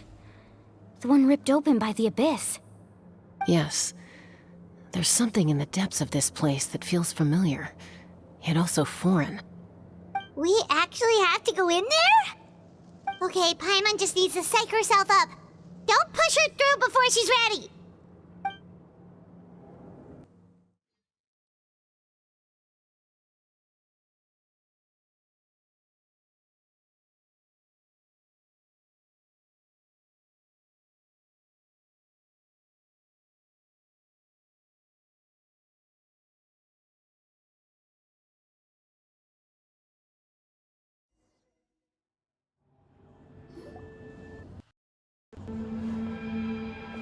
Hey! You don't have to drag Paimon! You're pulling too hard!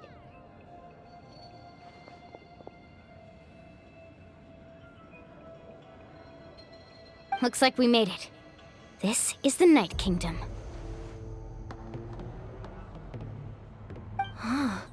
It looks so different from what I imagined in the stories.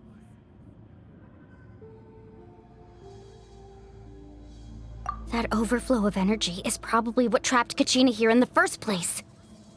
From this point forward, everything we know about the real world no longer applies. Anything can happen here. Paimon's more worried about how we're gonna make it out. We obviously can't go back the way we came. Do you see that patch of light on the ground? It's shining down from that fissure in the sky. Oh yeah, right in front of us. So that's coming from up there? Oh, it's so high up. Did we really fall that far down? Just like I said, our real-world knowledge doesn't apply here. We fell all this way, yet came out completely unscathed. If this was the real world, we'd have to climb our way back up to the entrance. But here, all we have to do is stand underneath the light and offer a prayer. That's it?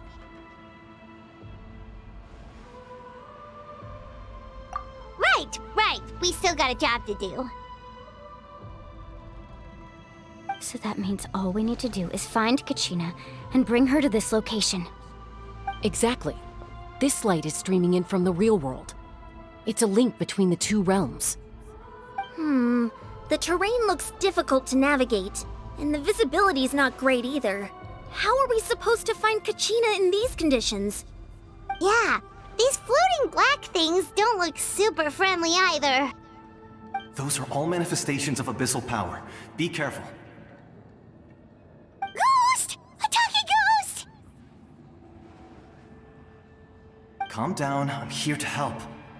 You're the ones who helped Vichama, right? Yes, I'm Vichama's friend, Malko. I was completely lost to this realm until I sensed a mysterious power calling out to me. It's like it was seeking me out, attempting to reassemble the pieces of who I used to be. Of course, it could only do so much. I'm sorry I can only appear before you in this imperfect form. No, we should be the ones apologizing. If the Spirit Speaker Stone hadn't become corrupted by the Abyss, we could have done much more. But we had to destroy it. Otherwise, Vichama and his tribe would have been in danger. Of course. Thank you for protecting him. I never imagined that, even after all these years, he'd still take such a risk for me. Under the power of the stone, it felt like our souls were connected. Turns out even our regrets were exactly the same. Whether in triumph or death, you want your best friend by your side. Exactly. That may not be in the cards for us, but it's not too late for you. You're looking for a young girl from the Children of Echoes, right? She's being chased by an embodiment of abyssal power. I'd like to help her while I'm still in this form, so follow me. Be careful. This place has been severely corroded by the Abyss. Paimon didn't realize it had gotten this bad. It's like a seething volcano ready to engulf our world at any moment. Ouch! Quick, get back here! Stick close to me. My power will be able to ward off attacks for the time being.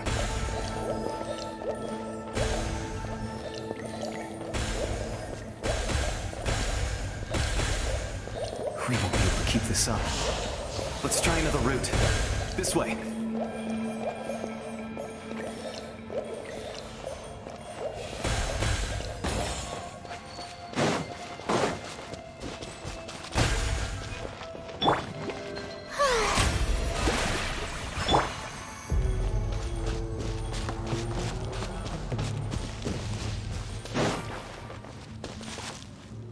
Not good. More monsters. We shouldn't waste our time on them. No touching!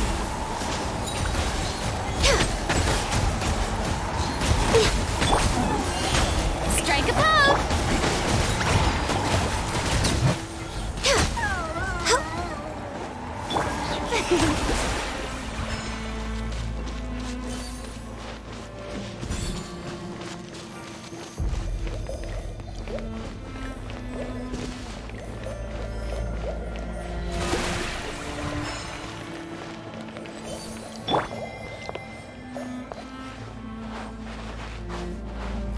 Oh, Paimon can't see anything! It's easy to get lost here. Just stick close.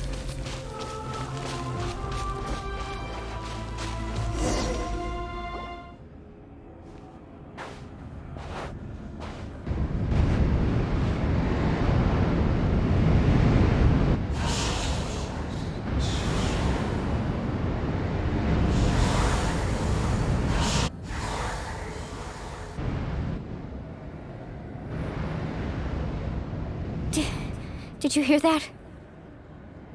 What? Never mind. It was probably just my imagination. Don't scare Paimon like that? I heard it too. It was a voice from the abyss. What did it say? Doesn't matter. It certainly doesn't harbor good intentions.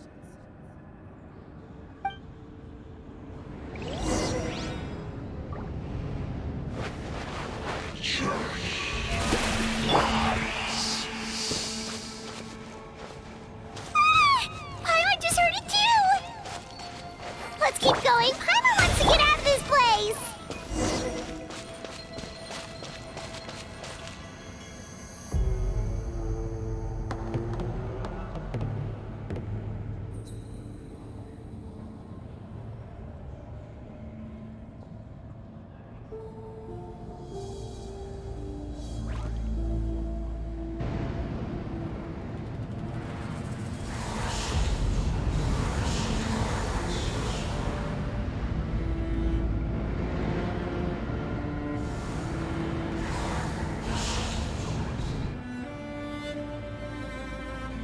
We're here, Kachina!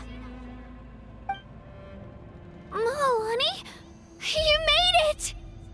Looks like our reunion will have to wait until we take care of these monsters. Good idea. Let's go!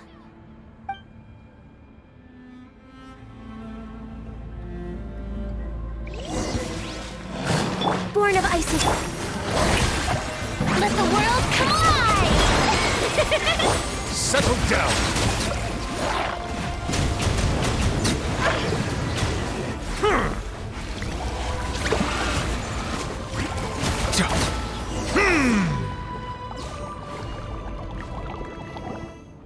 You're here!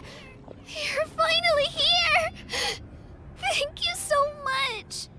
That monster can appear from anywhere. It almost caught me a bunch of times.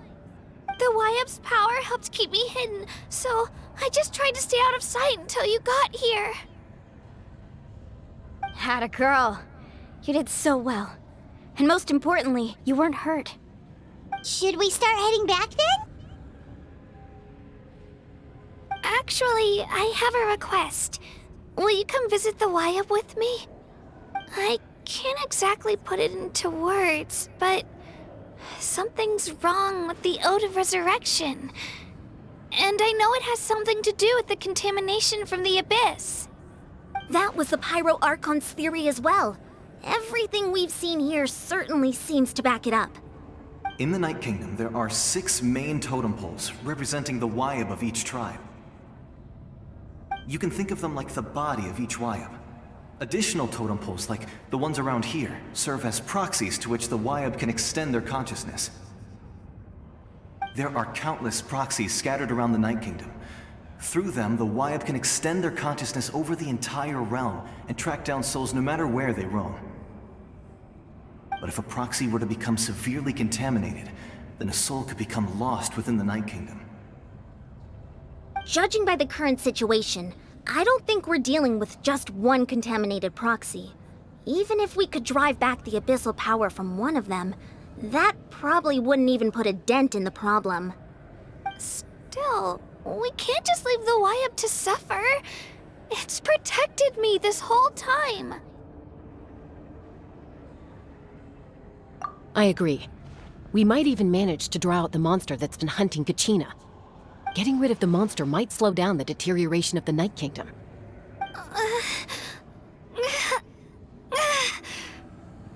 Kachina? What's wrong? Nothing.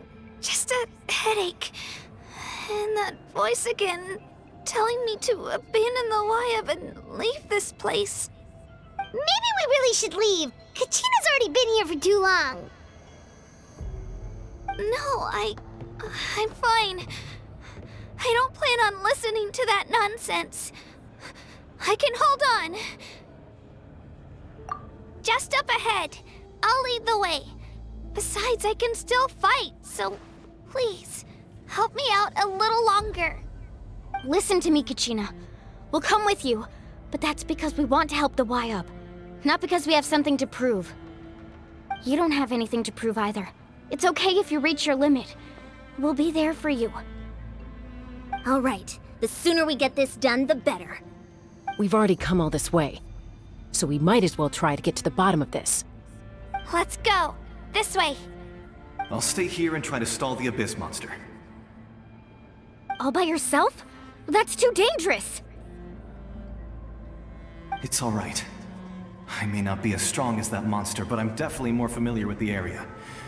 Besides, I don't have much time left. If you're anything like my friend, I'm sure you're not particularly fond of goodbyes. So go. Achieve your goal, and return to the world where you belong. Thank you for everything. You're a true hero. Thank you. No one fights alone.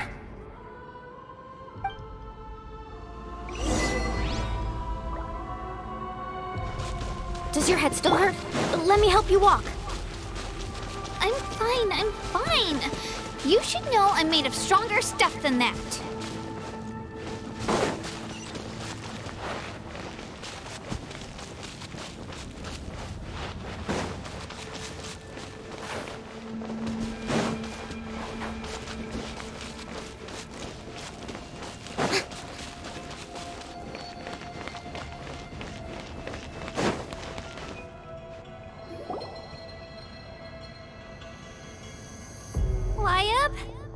Wyabb! I'm back! My friends and I are here to heal you. Wyabb? Can you hear me? Wyabb?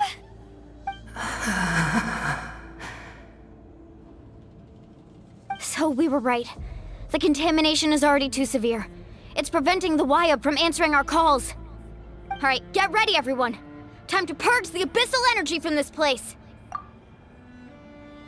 Careful. We've got company. Already? You really think that puny soul could slow me down? Courage in the face of futility is pure folly. He tried to get in my way, so I disposed of him. You killed Malco? He would have dispersed with or without me. Rather than worrying about him, I would urge you to focus on yourself. You may have defeated others of my kind in the past, but underestimate me now, and it will be to your peril. No, the power of the Abyss is intoxicating. The destruction it seeks captivates like a masterful work of art. I strive only for the opportunity to see it up close. I thought this naive little girl was an exception, but it turns out humanity is full of lambs willing to offer themselves up to the slaughter. That is the tragedy of your short lives. You understand nothing of all-encompassing power. Ancient names, pride, friendship, all empty ideas invented to give you a false sense of self-worth. They possess no power at all.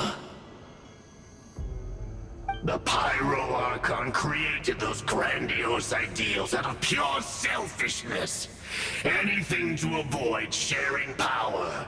Anything to avoid handing over the primordial gift to ordinary people like you.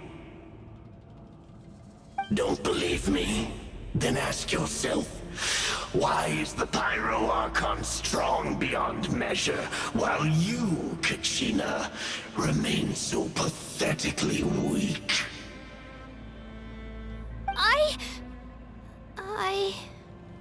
Kachina! Give me your hand.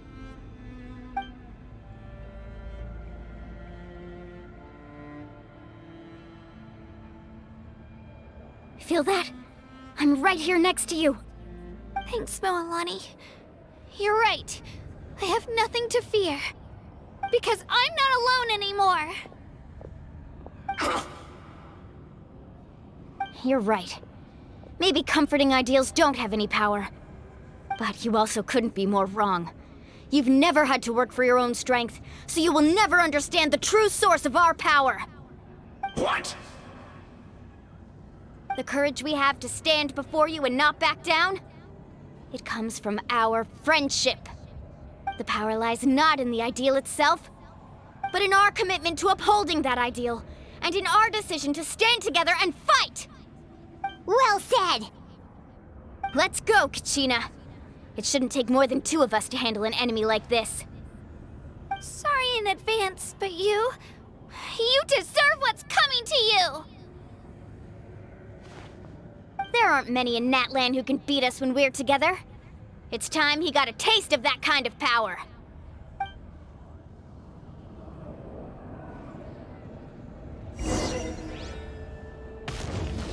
From the ashes to the inferno! Catch an epic wave! Waves of redemption! Let her rip! Get back!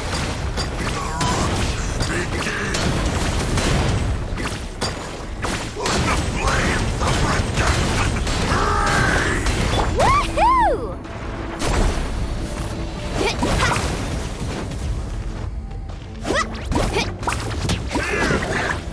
Carving waves! Let the flames of redemption burn! The power of flame compels me!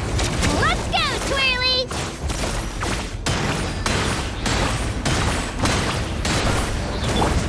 Need a surfboard? Right here!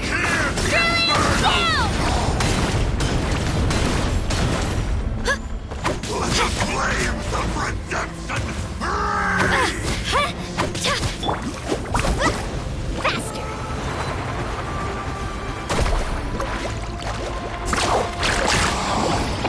How brightly burns the truth! Need a surfboard? Let's ride! Off we go. Faster! Check this out. Best of luck.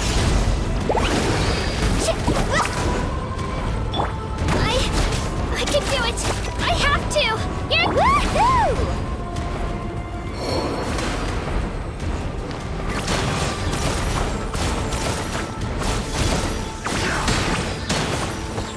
Let the flames of redemption burn!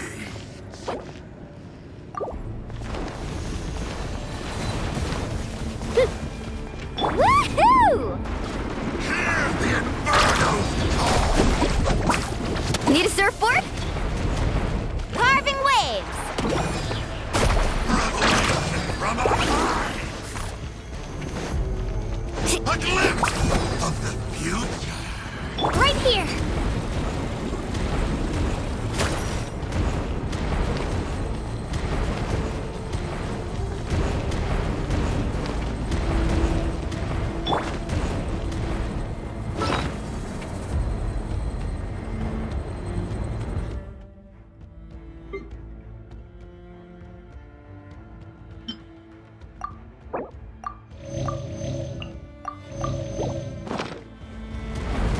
Faster! Surf's up!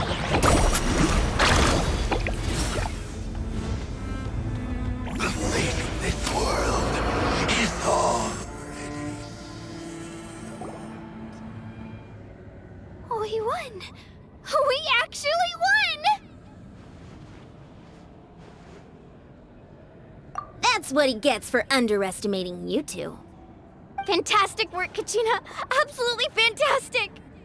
This makes me so unbelievably happy. I'm happy too, Mualani. Together we really are unstoppable.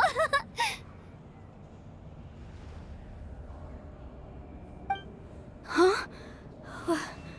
What's happening?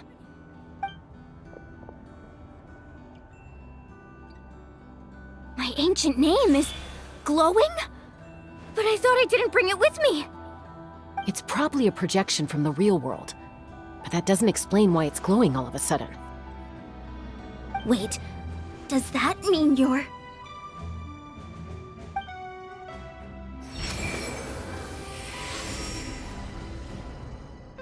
That was a bold move. Diving headfirst into the fire to save your friend, especially in a place so overrun with abyssal corruption. Still, seeing you pull it off was really something. Everything you said was exactly right. As isolated individuals, we stand no chance against the power of the Abyss. It took years' worth of scars and lots of unnecessary suffering for me to understand that for myself. The Pyro Archon's plan will unite us as one. Everyone has a part to play. Only then will we have the power to defeat the strongest of foes. Who are you? Tupac, a warrior from the people of the Springs. I fought against the Abyss during the invasion 500 years ago. I've heard that name before. You were the giant who saved all of Natlan. Since you were able to awaken my words from your ancient name, that means you have fully embodied the aspirations of the Wayub. Under the name Umoja, you shall unite the tribes and save Natlan from its impending doom.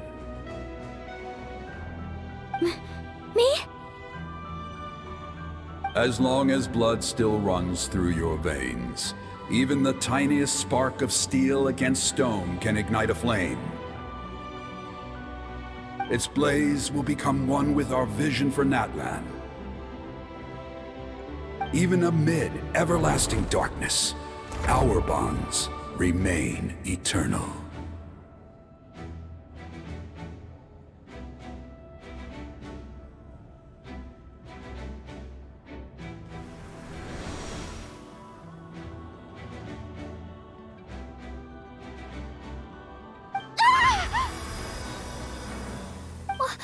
What's wrong, Milani? So many memories. My brain was just flooded with everything he once knew. So that's what happened. What do you mean? Did you just figure something out? 500 years ago, they foresaw the very crisis we're facing now. Efforts to save Natlan started all the way back then. We can go over the details once we get back. We shouldn't linger here longer than we have to. I know bits and pieces, but I had no idea Mualani was also part of the plan. This sounds like something that's going to need a lot of explaining. Let's focus on saving the Wayub first.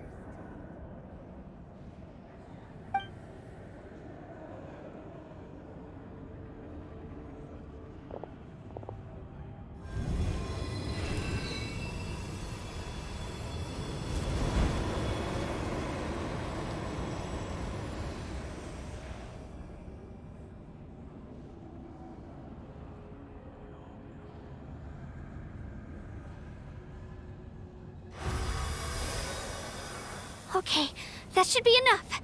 Wayub? Wayub? Can you hear me?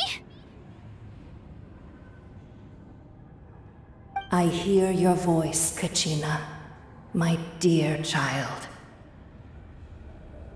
Great. Well then, I'm afraid it's time to say goodbye.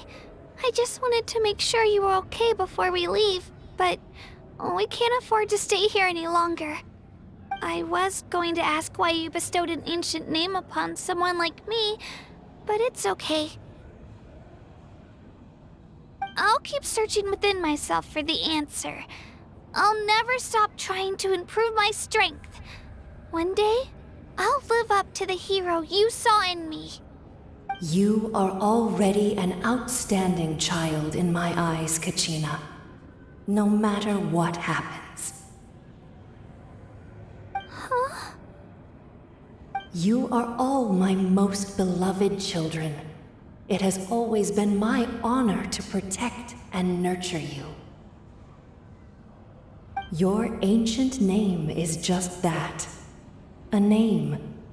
Much like your parents chose to name you Kachina, I also gave you a name, but it need not define you. focus on who you want to be. You are already worthy of your name. Now, you need only devote yourself to becoming a better you. The story of your ancient name is for you to continue. Just like your parents, my love for you will never change, no matter what the future holds.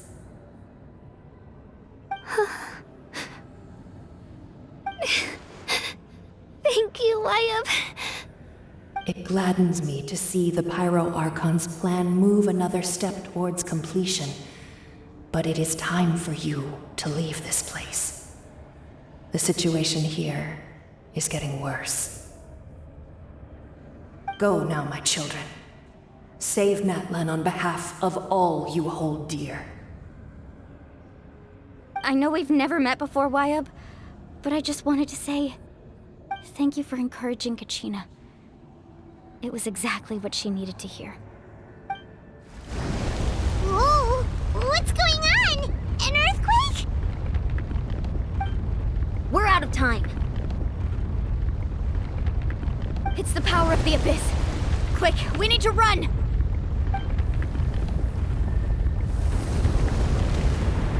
It's a Seelie! The Seelie opened the way for us!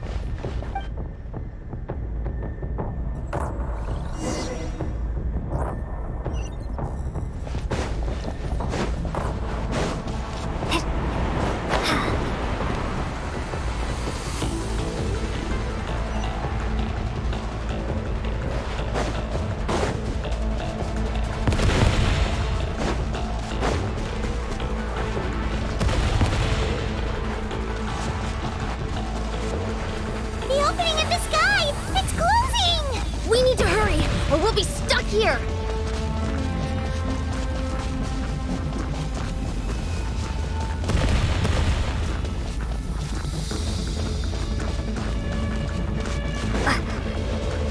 Watch out for the falling rocks! Quick, through the middle!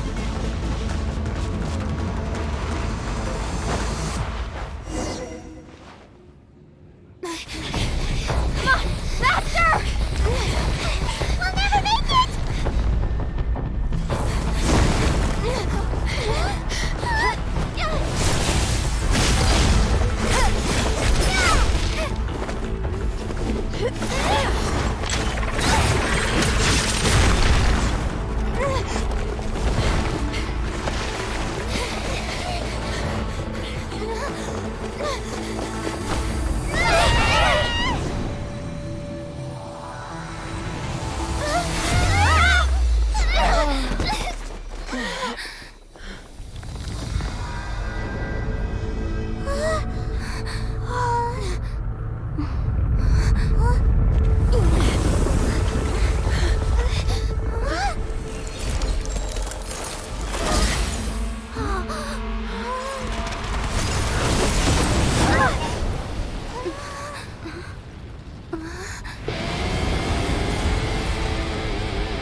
You've done well. Now come home.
We're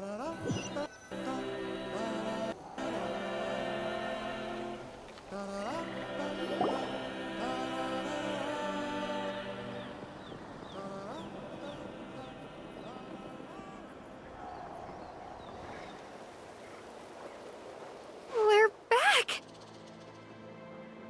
The Pyro Archon saved us. But she's not here. Yeah, didn't she say she used it all up? She's still in the speaker's chamber. What we saw in the Night Kingdom was just her consciousness. So you're saying her consciousness did all that?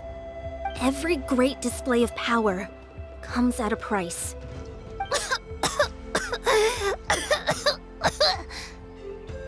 You must feel terrible, Kachina. Just hold on.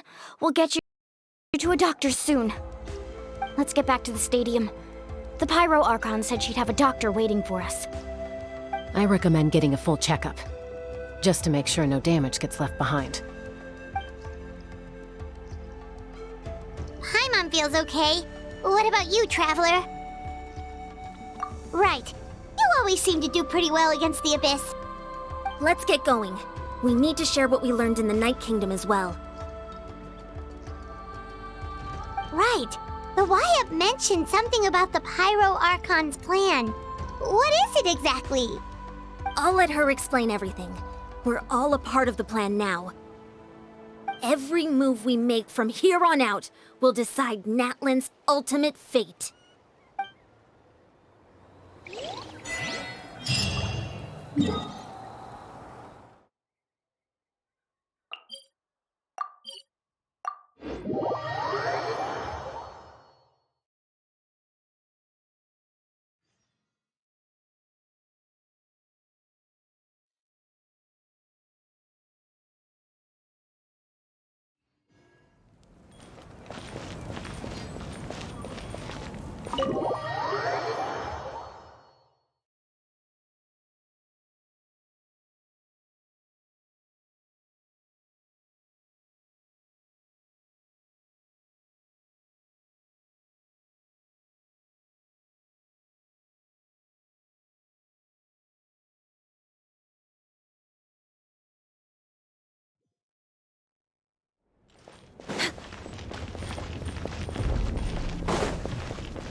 Huh.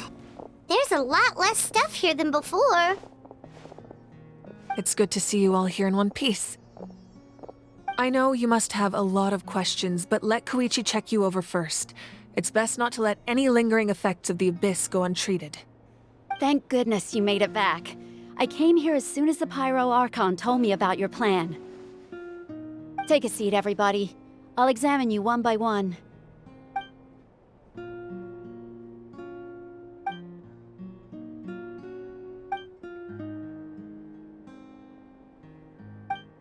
All right, that should do it for now. But just to be safe, I'll perform another checkup in a couple of days. I have to say, though, I've never seen anyone react to the Abyss like you, Traveler. It's like you're completely immune to its power. She's always been special like that. She can even purify its power. Wait, now that you mention it, Paimon doesn't think she's affected either. Given the current situation, that ability will likely play a great role in the events to come. Of course. I still have patients to see, so I'll head out. Thank you, Koichi. All right. We might not see eye to eye, but we both had good intentions. Just give it time. I'm sure we'll figure things out between us one day. Yeah.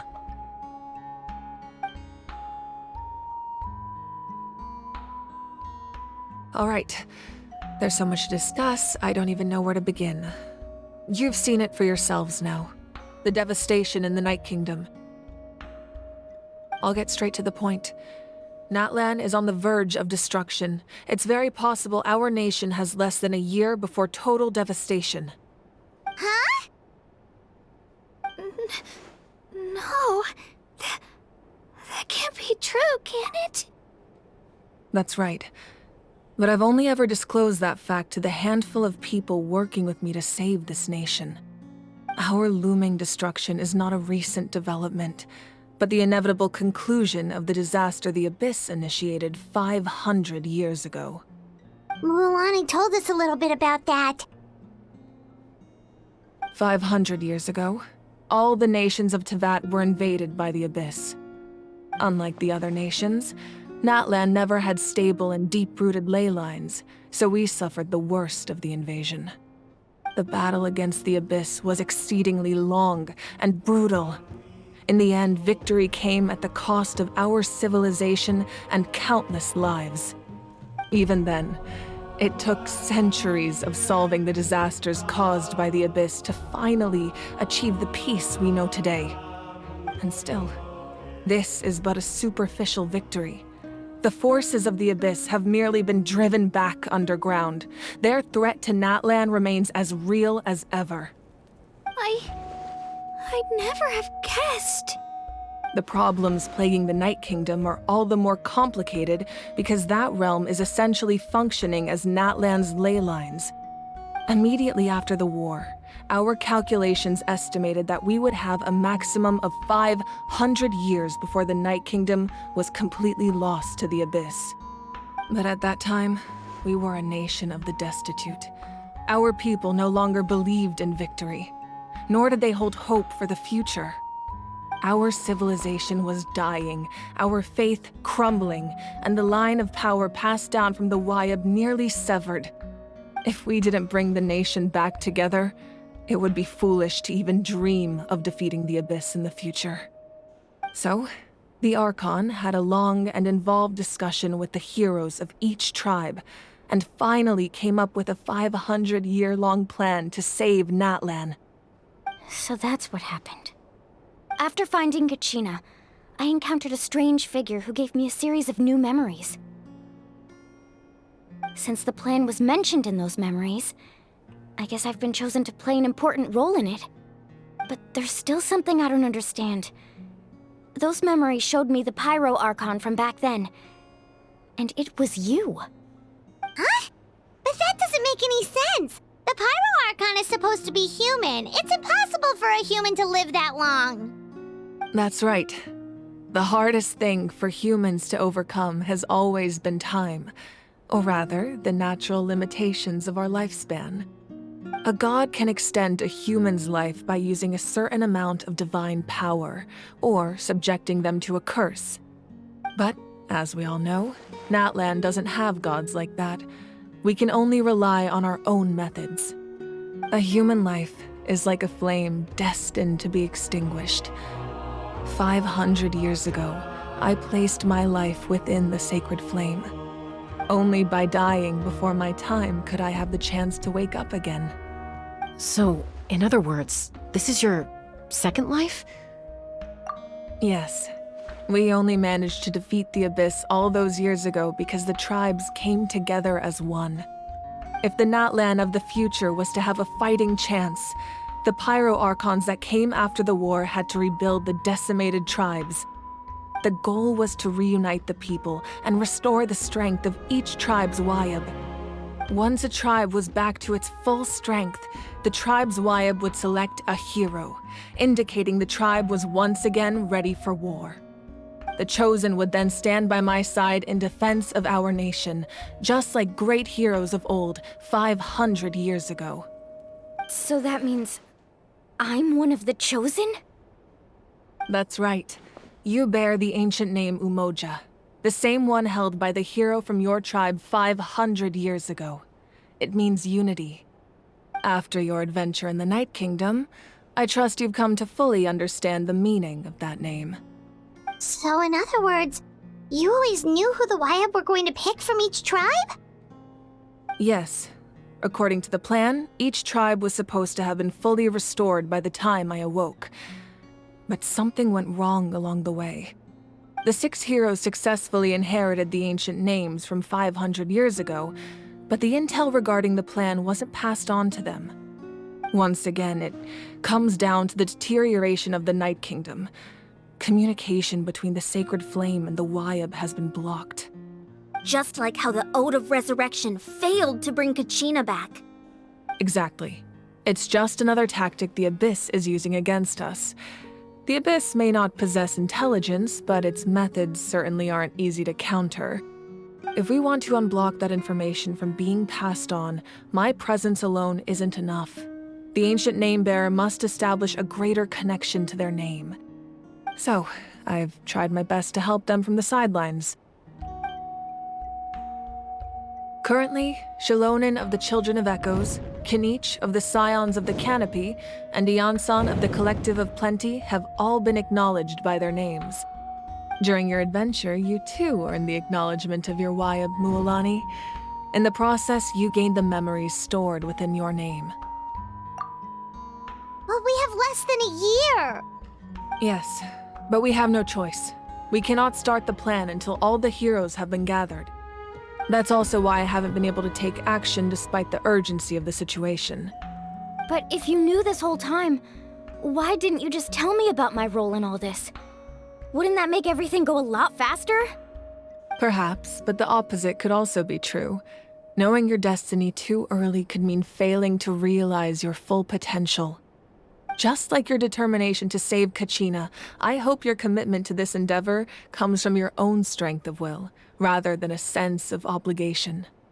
So I suppose you're not going to tell us who the final two heroes are then? That's right. Their time is yet to come. Putting pressure on them beforehand will only hinder their development. I can only trust in the judgment of the Wyab. I have never believed I could solve this crisis alone. In fact, it was precisely because I chose to trust and rely on others that we managed to get this far. Natlan's salvation lies not in its Archon or any singular individual, but in us all. You're quite perceptive, aren't you? I thought I might get away with avoiding the topic. Huh? Oh, right! All of the stuff you stored here before, where did it all go? Even though I sacrificed my power, I still needed a contingency plan to ensure you would make it back from the Night Kingdom. After all, I was the one who allowed you to take that risk, and Mualani has an important role to play in my plan. In addition to their sentimental value, the items I stored here held a much more important purpose: fuel. Fuel? So back then, that's why you... Yes. The stories embodied by those items are certainly important, but there's an even more significant trait they all share. Every item belonged to a hero of Natlan. Over time, they became imbued with a certain amount of contending fire from being carried in battle. On their own, each item's power is limited, but together, their combined effect can prove quite useful in a dire situation. By burning those items, I was able to activate the contending fire stored within them to open the boundary between the two worlds. It was a rather crude approach, so all their power was depleted in an instant, as you can see. But aren't they all precious treasures? What about their stories? That's exactly why I dragged you all here. No matter what, I never wanted the Pyro Archon to have to use that power. Oh, I'm so sorry. You have nothing to be sorry for. You all deserve my thanks, actually. If you hadn't saved the totem pole, that area of the Night Kingdom would have been forever lost to the Abyss. And then, it would only be a matter of time before the Children of Echoes was met with disaster.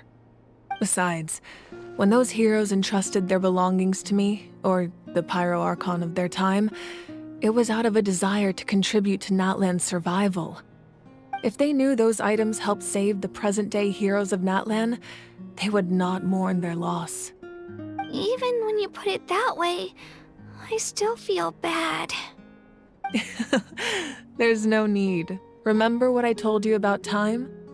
The people and the events of the past are never truly lost to us. We simply carry them with us in a different form. In that sense, we didn't lose anything at all. If you still have regrets, let them fuel your resolve in the battles to come. Your deeds will become new legends, and Nurture new forms of power just like the items once stored here. Well, we'd still like to return the favor. Well, if that's the case, just treat me to a drink sometime. Now that Kachina has returned, we can finally hold the victory feast and celebrate your team's triumph in the Night Warden Wars. And we could all use the rest, that's for sure. Plus, you'll be able to silence everyone who doubted you once and for all, Kachina. Still, now that I know the danger we're facing, having a victory feast doesn't feel right. Try not to let it get to you. It's important to stay calm. Worrying about it will only affect your judgment. All right, you should head out. I'll join you in a bit.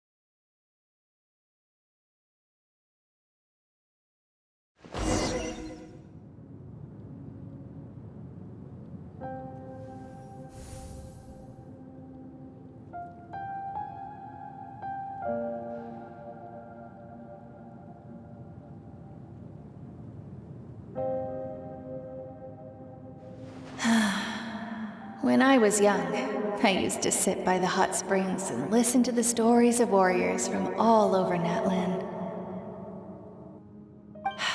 They attract people from all walks of life.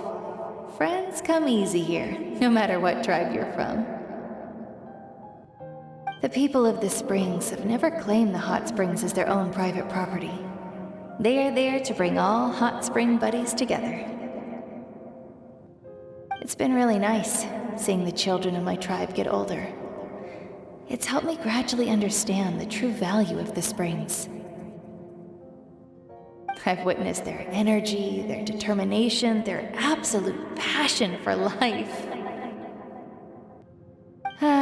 Even when they cause trouble, I never managed to hold on to my anger for long. It's unbelievable how quickly they worm their way back into my good graces. I'm certain Mualani will become a great warrior when she grows up. She possesses infinite potential. I can see it. One day, when I'm no longer in fighting form, I'll come here and tell stories to all the children, just like those warriors did for me. So, you better get busy, Pyro Archon, or I'll end up running out of stories.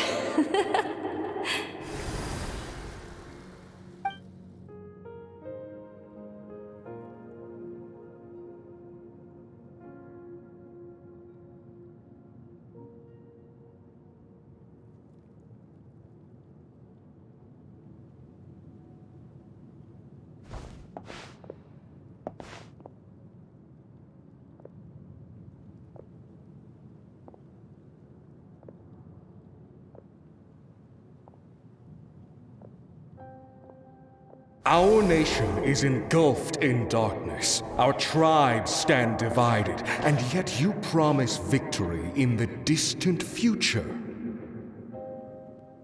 The Abyss is a cunning enemy, one that I faced in battle many times. Were that not the case, I would never understand exercising this degree of caution. My rage will never know absolution, and my power will no longer aid you in victory.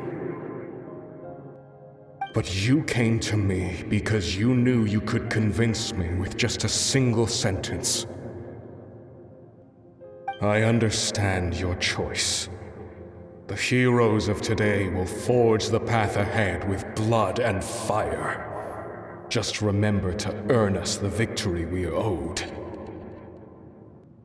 Otherwise, rest assured, I'll find a way to collect the debt. For Natlan.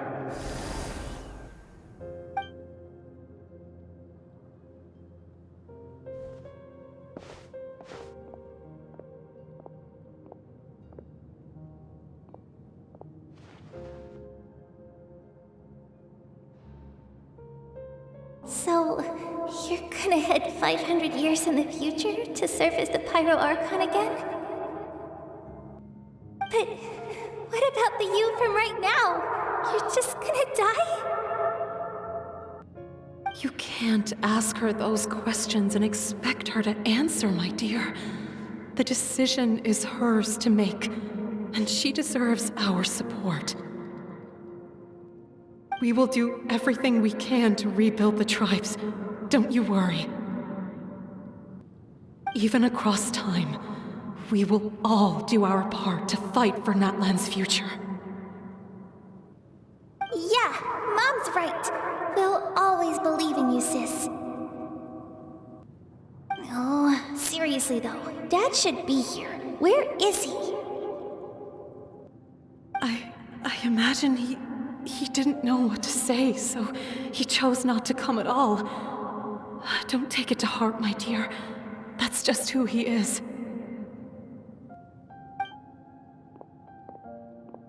Just remember, no matter what happens in the future, we will always love you.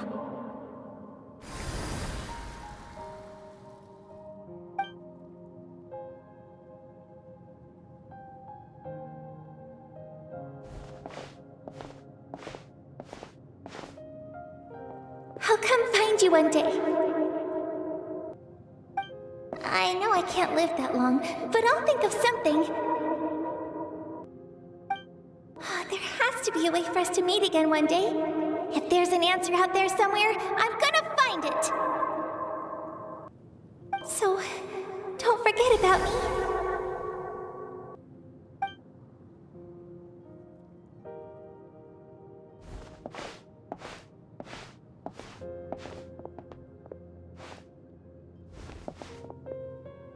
If that's your decision, then you have my full support, Archon. May our children live to see such a lovely son. For Natlan! No one fights alone.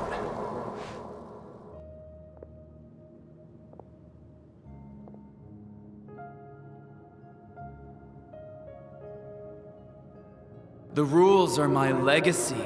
They shall grant us the strength to overcome the next tragedy. War forged the 6 tribes, taught us how to fight, instilled in us what it means to love. Who will be the one to bring this to an end?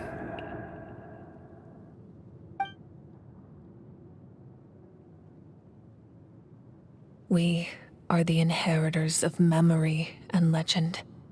Those who grew alongside sun and wind. Those who forged our own destiny and future. That is Natlan's fire, the lifeblood of our nation.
You here for the victory feast too?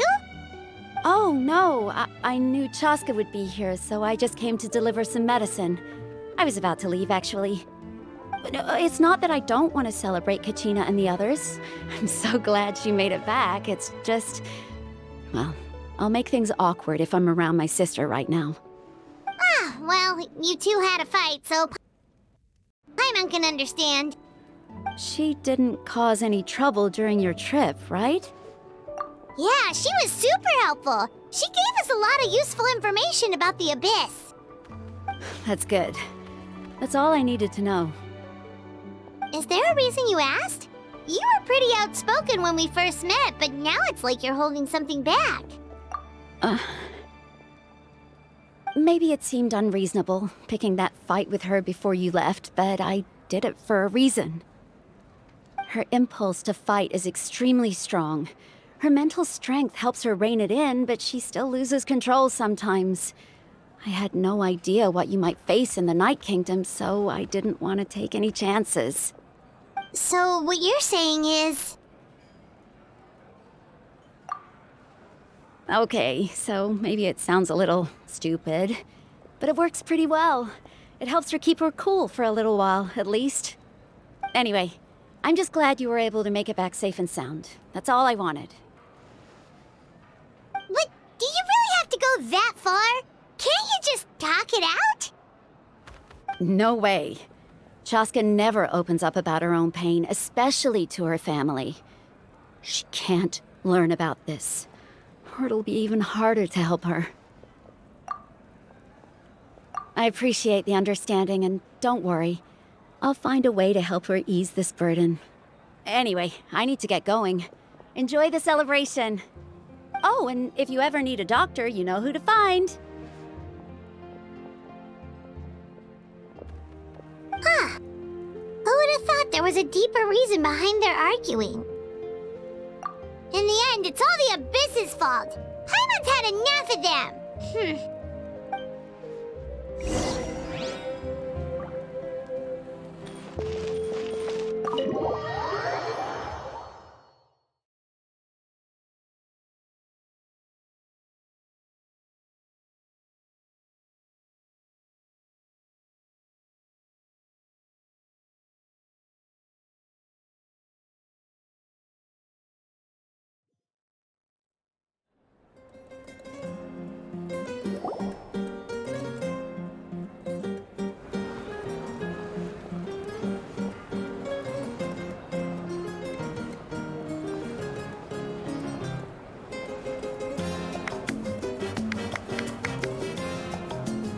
Let's give a huge round of applause to our brave young warrior, Kachina!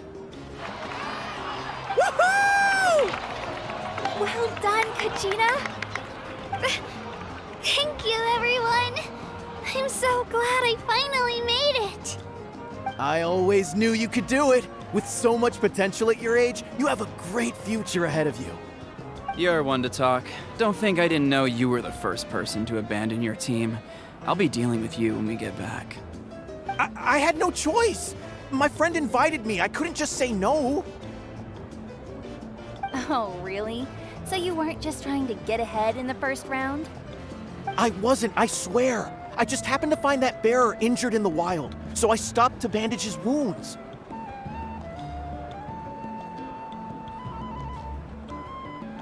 When he insisted on repaying the favor, what was I supposed to do? I'm just one person. I figured Kachina would have no trouble replacing me. But the fact of the matter is that after your departure, everyone else started thinking about swapping teams too. I'm really sorry, Kachina. It was wrong of us to abandon you like that. It's amazing that you still made it all the way through to the Night Warden Wars. That's the highest honor. So, what about you guys? Did you make it far? Our team captain drank too much the night before the competition and turned up late to the stadium on the day. We got disqualified. Serves you all right. No sympathy for me. All right. There's no need to be like that, Uncle Pakal. Dear friends, I'd like to say a few words. Firstly, I'm grateful to my friends and our great Archon for helping to bring me back. This traveler and her companion Paimon are some of the strongest people I've ever met. If they were allowed to participate in the pilgrimage, I have no doubt that they'd win the whole thing. They've agreed to let me learn from them. With their help, I believe I can become even stronger still. And let's not forget my good friends, Moalani, Chaska, Kanich, and Aeon-san. They all helped the Traveler and Paimon figure out a way to bring me back from the Night Kingdom. They too deserve to be called our heroes, so please give another round of applause for them. Thank you so much. Well said!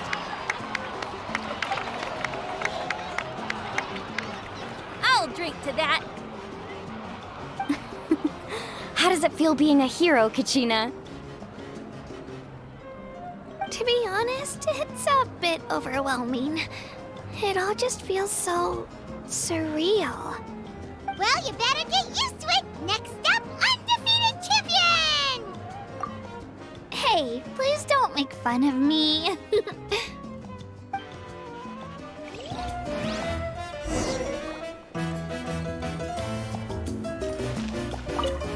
My apologies. I knew more than I let on. Everything comes at a price, and most heroes aren't people who set out to become a hero. If you cling too tightly to your goal, you end up losing things that are far more precious. But in any case, we're now on the same page. I wonder how long before the two final heroes appear. From the Flower Feather Clan and the Masters of the Night Wind.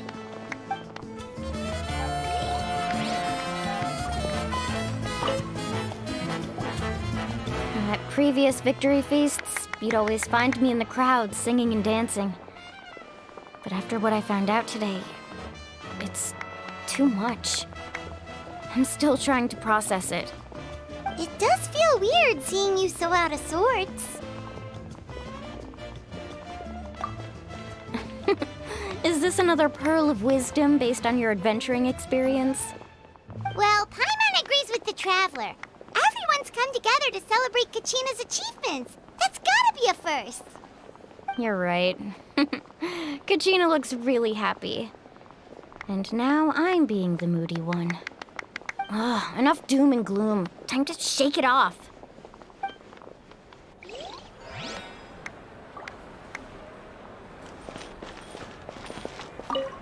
It cost us a lot, but we got Kachina back safely, and that's what matters. There'll be even tougher challenges coming our way in the days ahead, though. We'll have to train harder, make sure we're in peak condition. That includes you, Paimon. I can do a special one-off session to show you the ropes. Interested? No thanks. It's rare to meet travelers as strong and brave as yourselves. I raised my glass to you.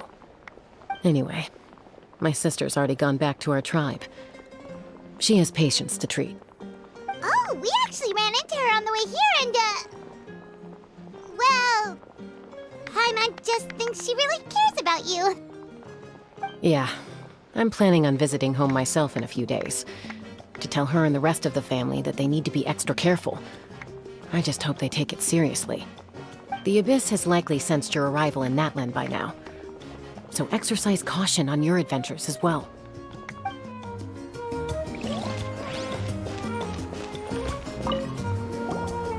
I've been through so much all at once. Everything still kind of feels like a dream. Are you still feeling unwell? Nope, all better now. I told you I bounced back pretty quick, so don't worry about me. I bet you guys must be tired, though. Make sure you get some good rest tonight. You gotta recharge so you'll be in the mood to have fun.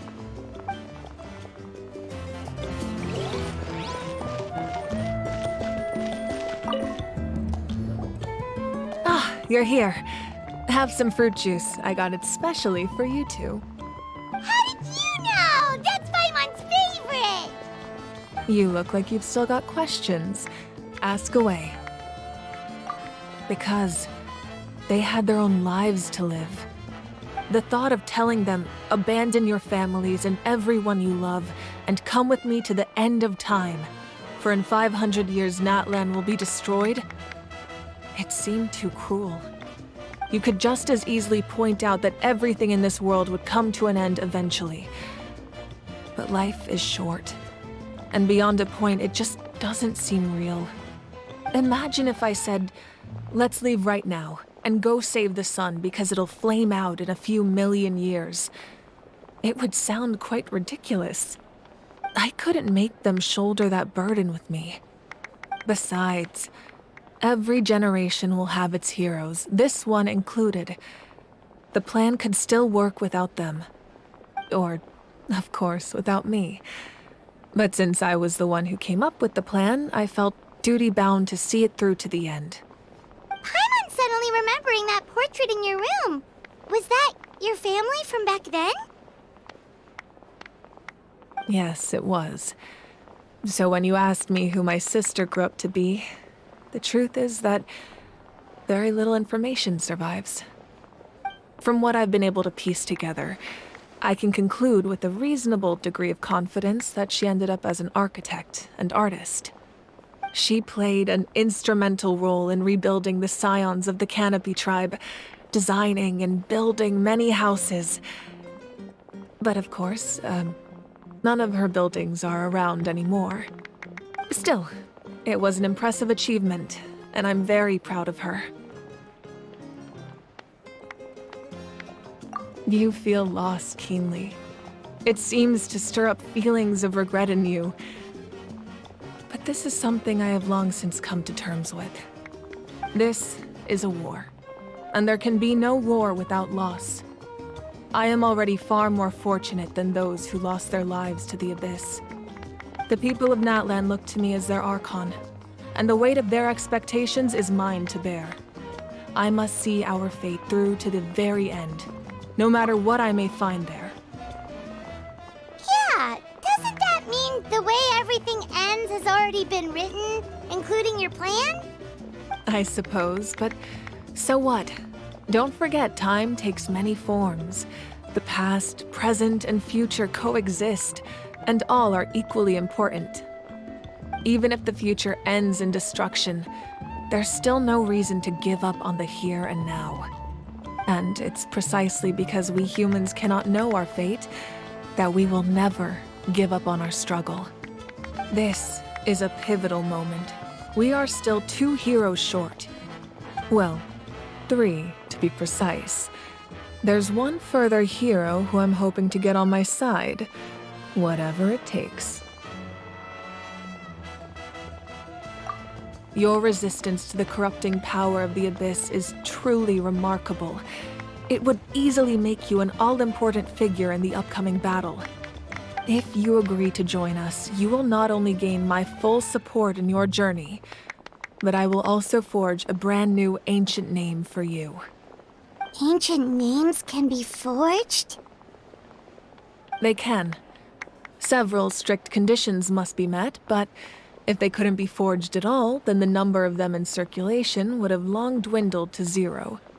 Possessing an ancient name would mean that your adventures in Natlan are recorded in full. Your stories would be remembered by our people for all the years to come. The Ode of Resurrection may have temporarily lost its power, but still, take this as my personal guarantee that I shall never let you fall. Just like in the Night Kingdom, I will be there for you. That is a promise I will fulfill at all costs. This nation always honors its heroes. Yeah, we can't just ignore the situation here. Wonderful. Then I'll reach out to Shilonen right away. She's the one who will forge the name. We've never forged an ancient name for an Outlander before, but I trust she'll find a way.